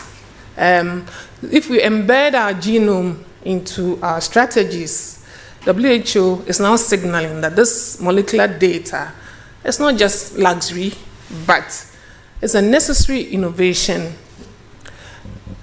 as we get to elimination. Because as we eliminate the disease, you are not just interested in clinically positive individuals, but you're interested in every parasite in the population, the reservoir of infection. So you need to have tools that can pick that one parasite that is either imported into a population or whatever it is. Every parasite is important, whether it's clinical or asymptomatic. And this is where genomics becomes important. So this shift also reflects that broader trend of pathogen genomics that we saw with COVID. And now genomics becomes a mainstream tool and not my research niche. I remember when I came back from school, I was the only one talking about genomics, and I was very isolated. Now, today, all my colleagues are applying it in a way. So, what is the genome? I'm not going into genomics 101, but just looking at the nucleus, the cell of the nucleus of the Plasmodium parasite, and teasing out the genetic blueprint, sequencing all the 14 chromosomes on the malaria parasite, we get a 23 megabase genome length. That's 23 million bases, and it has about 5,300 genes, and it's extremely AT rich, and that makes sequencing a huge challenge. And it has hypervariable families that are involved in our immune evasion. And these hypervariable families are found in the subtelomeric regions, which are hotspots for diversity and recombination. So the whole architecture of the malaria parasite genome is very complex. If you compare it to viral DNA or bacterial DNA, they are very, very small and very easy to do a whole genome sequencing. For malaria, it's complex, and therefore, instead of opting for whole genome sequencing, what we do, this can be done, it's difficult, but we normally would target regions of the genome. So these are the 14 chromosomes. You either go whole genome or you do targeted sequencing. So you amplify specific genes or chromosomal regions within the genome, and then you target them, and then you sequence them. And so if you're interested in a gene that is involved in drug resistance, you target it, amplify it, and then you sequence it, and you try to understand what's going on in that gene. Now, how do we leverage the genome of the malaria parasite? We can study mutations within genes or chromosomal regions in the genome. So this is a single mutation, and this mutation could be involved in resistance to a drug. So the malaria parasite is adapting to a drug by mutating the target within its genome. We can look at the genome to develop vaccines. So you look at antigens that may elicit immune responses, and then you use that as target for developing vaccines. We are doing similar with drug development or drug target discovery through studying genes involved in protein or pathways that are specific to the parasites and can be targeted for drug development.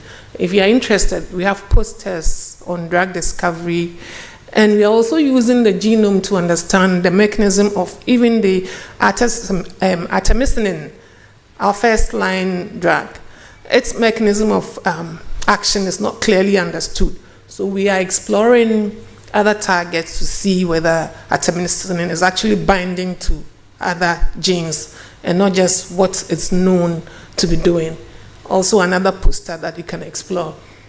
Now we can also look at why a hitherto susceptible mosquito has now become resistant to the insecticides. And this would be looking at the genome of the mosquito. Right. We are also interested in looking at the population structure of the parasites. This gives us information on how transmission is ongoing in a population. You may find that here you have different types of parasites moving in a population. You can use it to track movement, where the origin of infections, how it is spreading to other places by looking at the structure. So you see that maybe you test today and you find this type. The next time you find that type in another population within your country, you know that it has moved from here to the other side. So basically giving you information about transmission and also about how interventions are shaping the parasite population. We also look at diversity within individuals. So you are bitten by a mosquito, how many different strains of the parasite did it carry? After a series of interventions, was your intervention, let's say the drug you took, was it able to clear all these strains? Did it leave one? Is that strain that was left resistant to the drug? So studying within host diversity gives us a good idea on the effect of interventions on the population. Now, structural variation. Here there is a break in the DNA sequence. There is a deletion. So if you piece these together, it will give you a shorter sequence from the original one. And this is typically what is happening with our diagnostics using the rapid diagnostic test. The gene or the protein that was targeted for the rapid diagnostic test, which is a histidine rate protein, is sometimes deleted, and therefore we tend to get false negatives when in fact the individual is positive for malaria. Because of the deletion of the gene, you test and you not get the positive results. So these are some of the ways that you can leverage on the genome. Now, it even gets more complex. The parasite's biology is very complex. It moves through the mosquito vector where it undergoes sexual reproduction, and it is during sexual reproduction that there's a lot of recombination. It recombines to get new variants that your immune system is not familiar with, and therefore it's a form of adaptation for its survival within the mosquito. In the human host, it can hide or it stays in the liver for some time and then to the bloodstream, your red blood cells. So in all this, it has to find ways of evading immune responses. And this complex biology, imagine studying a genome like that. And apart from that, you may be infected with a single clone of the parasite when bitten, and then subsequently another bite will introduce other clones. So you become polyclonal, or you can be infected with 2 different clones of the parasite in one bite. So all these makes the malaria parasite's genome very complex to study, and it's big. And so it's expensive, and the data analysis is also very expensive. But we have learned a lot of lessons from COVID. During COVID, people understood what genomics is. Everybody knows what PCR is. We've had labs equipped with sequencing facilities across Africa and extensive training. The only thing is that the skill for doing malaria genomics is not a priority globally. But we are leveraging on these gains from COVID. The establishment of the labs. Noguchi was one of the, or remains one of the regional labs for Africa CDC.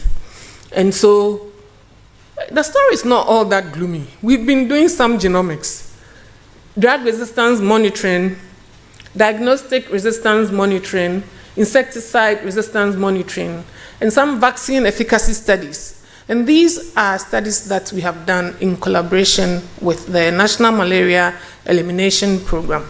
The Institute has supported drug resistance diagnostics, insecticide resistance through their activities, and constantly we provide information on the efficacy of the drugs.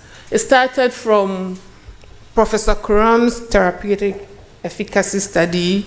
He, Professor Buaku, and Professor Nancy Dua championing the genomics or the molecular part of this therapeutic efficacy studies. And they will amplify the genes of interest or genes that are implicated in drug resistance and digest it. It gives you a pattern and you know whether it is a resistant isolate or not. Subsequently, Sanger sequencing, which is a low throughput sequencing approach, has been added to this. And today,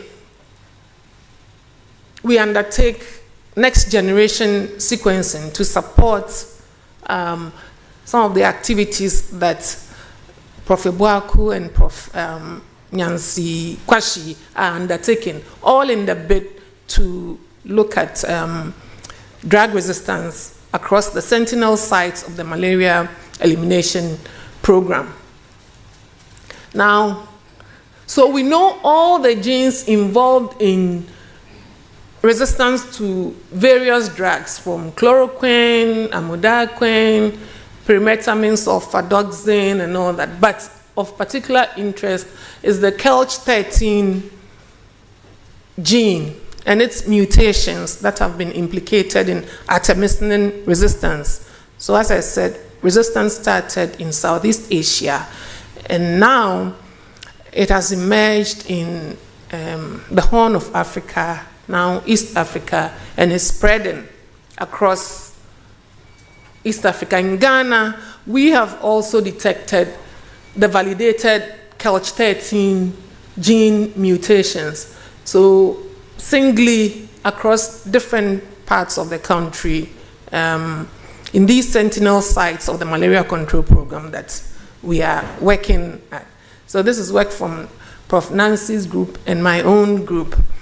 Now, we report to the malaria control program.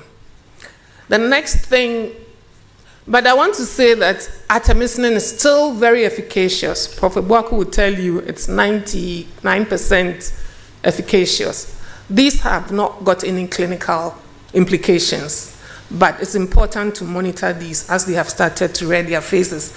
This is the deletion of the HRP2 gene involved in diagnostics.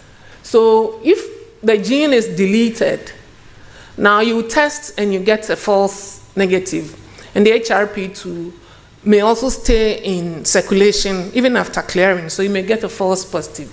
And if you are testing non-Plasmodium falciparum, you may also get a false negative. So Professor Amwa at the immunology department and her team have monitored and have observed that some of the false negatives we are getting is a result of the HRP2 deletion, and this is also being monitored and reported to the malaria elimination program.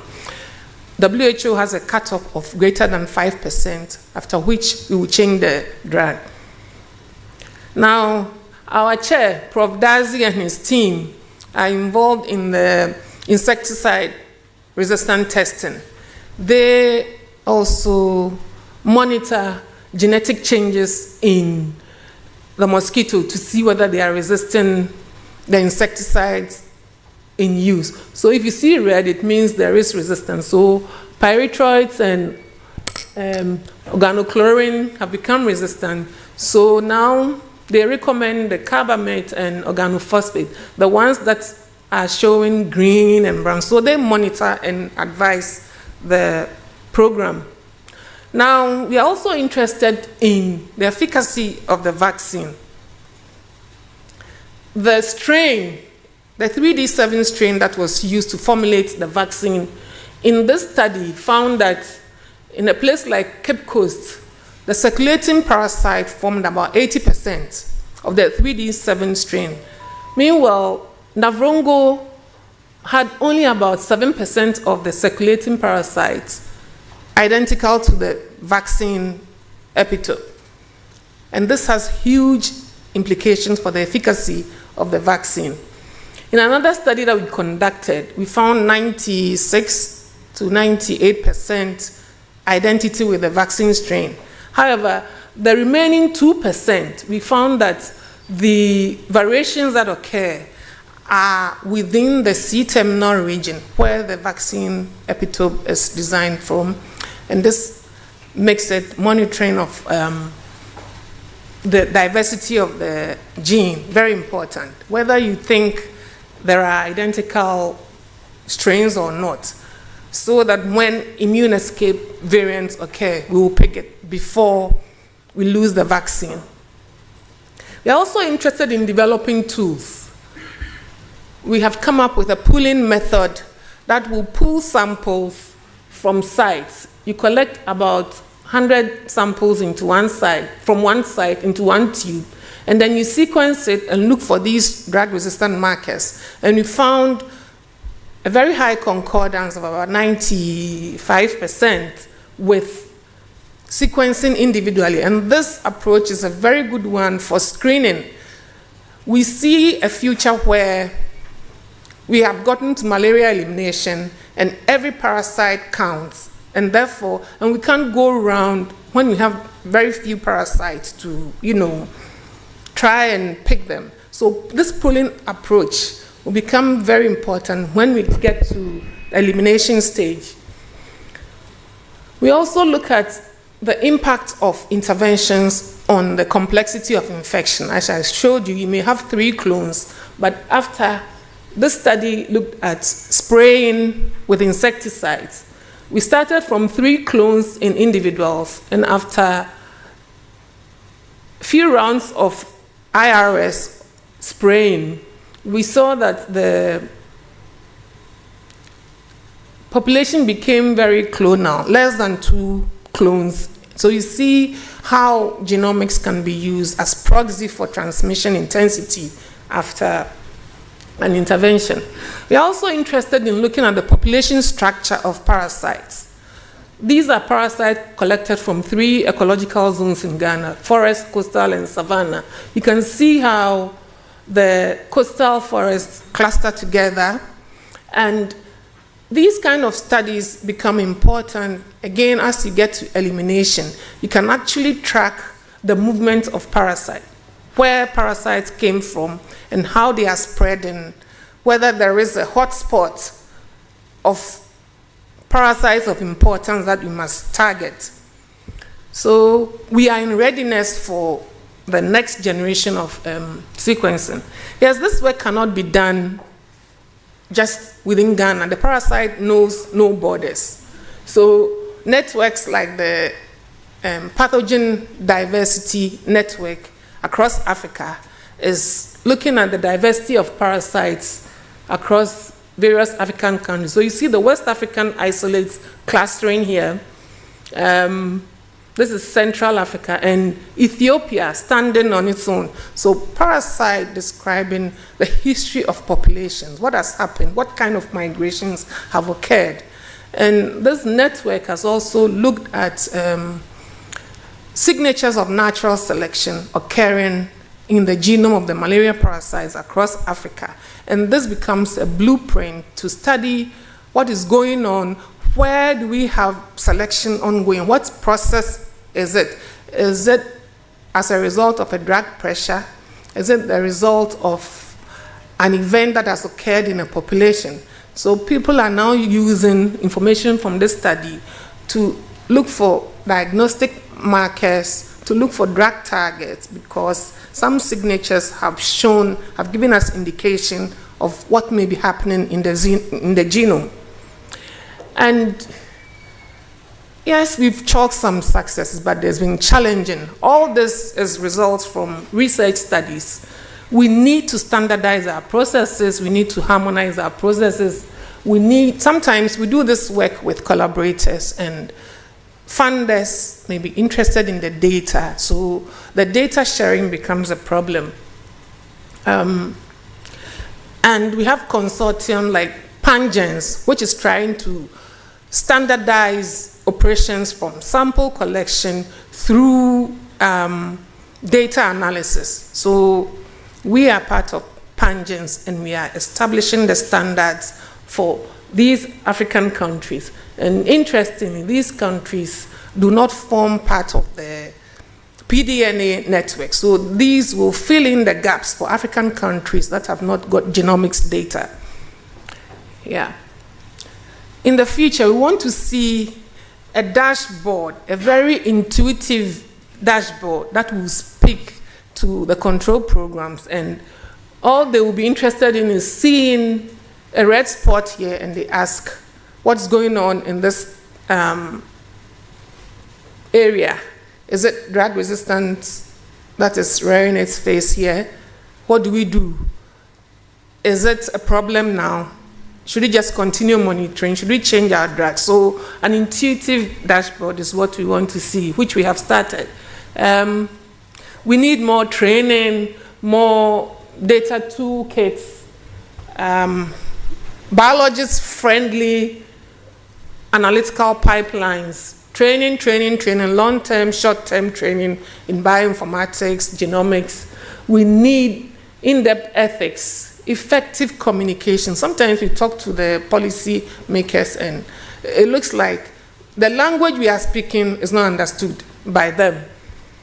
Community engagement, the community itself, we need to engage. We need the funding, the political will. Today, the minister has shown us that there is political will. It's for us to go and hold them to the task to support such activities.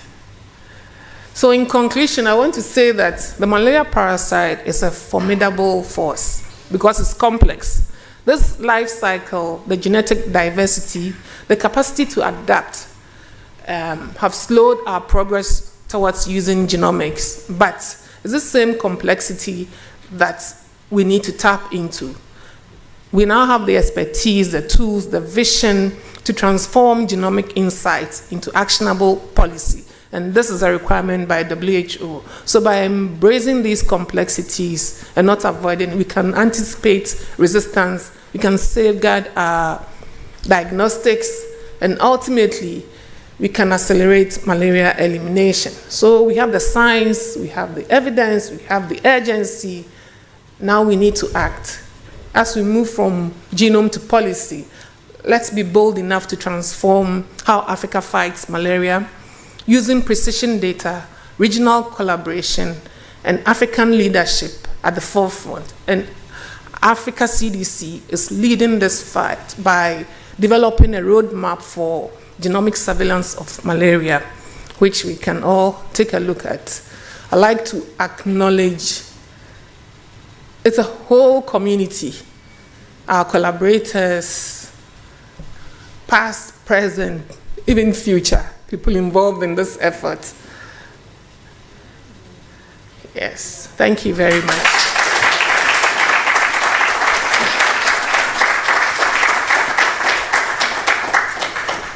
Yeah, thank you very much, Prof. Anita.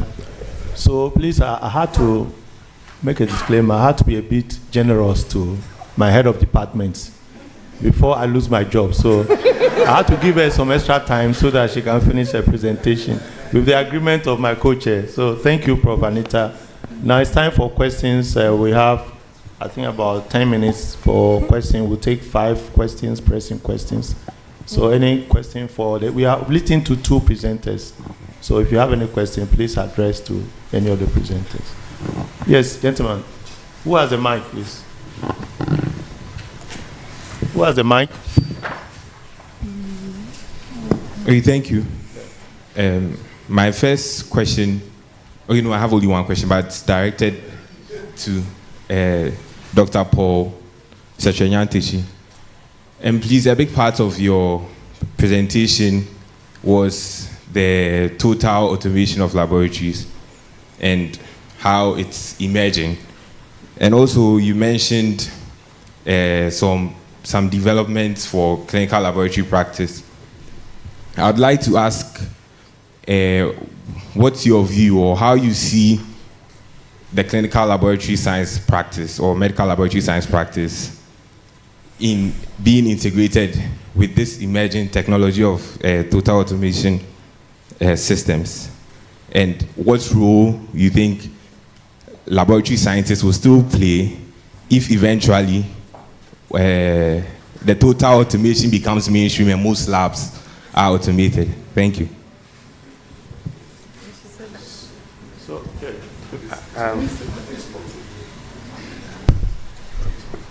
Yeah, I think I will address it very simply. I said from experience. Okay, remember the current trend of the education. We know that when it comes to the analytical analysis, it's the medical lab scientist. But then when you are running that in isolation, these results that we produce do not necessarily correlate with clinical picture. So then comes the phase. After they do the lab, how do they decide whether this results or a particular results should be released or not? So what I have been observing, and we practice that in Lancet, because of that we mix medical doctors, about 7 of them now, on the bench for them to discuss the case, to put it into clinical context. Because remember, the way medicine is practiced is you see a clinician, I take a history, I do physical examination, I come up with differential diagnosis, and I select a test. So it cannot be separated. And that is why I feel it's time we do that integration to help the bench medical lab scientists to put into perspective the clinical aspect of the results they are producing.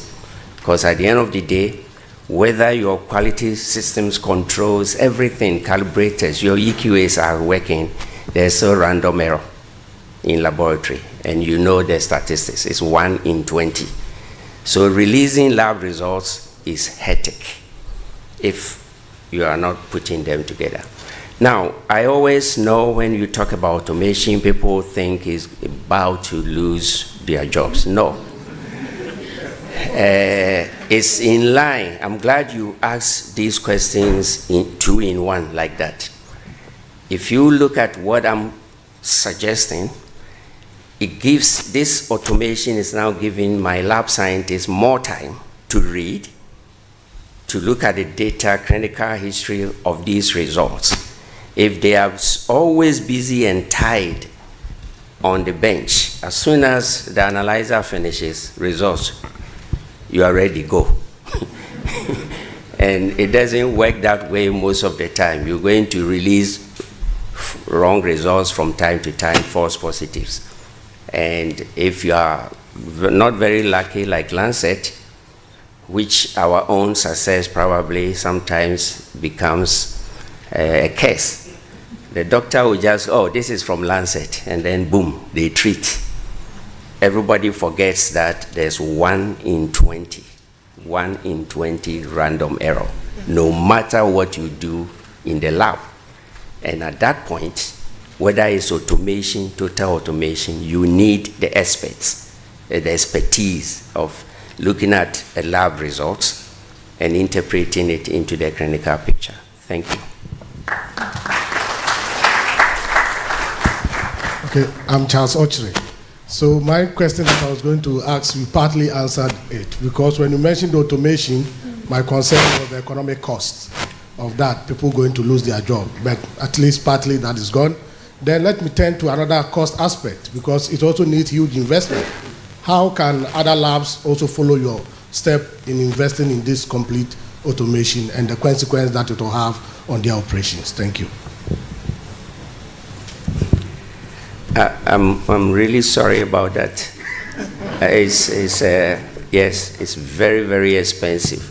And what even we have done at Lancet is not like total. You saw the track was very short. If you want to fully automate it, you're going to link almost every analyzer to it. Currently, we are linking hematology and chempath and endo and immunology. But if you really want to do it, all analyzers from autoimmune diseases, microbiology, and we are doing the automation separately. So it's cost intensive. As to how it can be done, right now my focus is how can we get more funds for research. Join the club. Thank you very much. If you want to ask a question, please raise your hand so that the chair can, ask you to do so. Yes, I think you can go ahead. Thank you. Beautiful talk by both speakers. I have a question, 2 very quick questions for Dr. Gansa. The first one is that you mentioned that you're looking at the host variation. And I want to ask how are you studying this? What time points are you sampling? Because when the parasite comes in, there are different variations that you mentioned could exist. And also, it does this recombination that you mentioned. So at what time points are you sampling to know how the host variation is working? And also, you mentioned that you're using Sanger sequencing and you're having the genome is very AT rich. So how are you bypassing this? And if you want to make it very affordable for other research facilities, because Sanger is relatively cheaper as against the others. So how are you doing this as well? By the vector. It depends on the study you are conducting. What are you interested in? But it's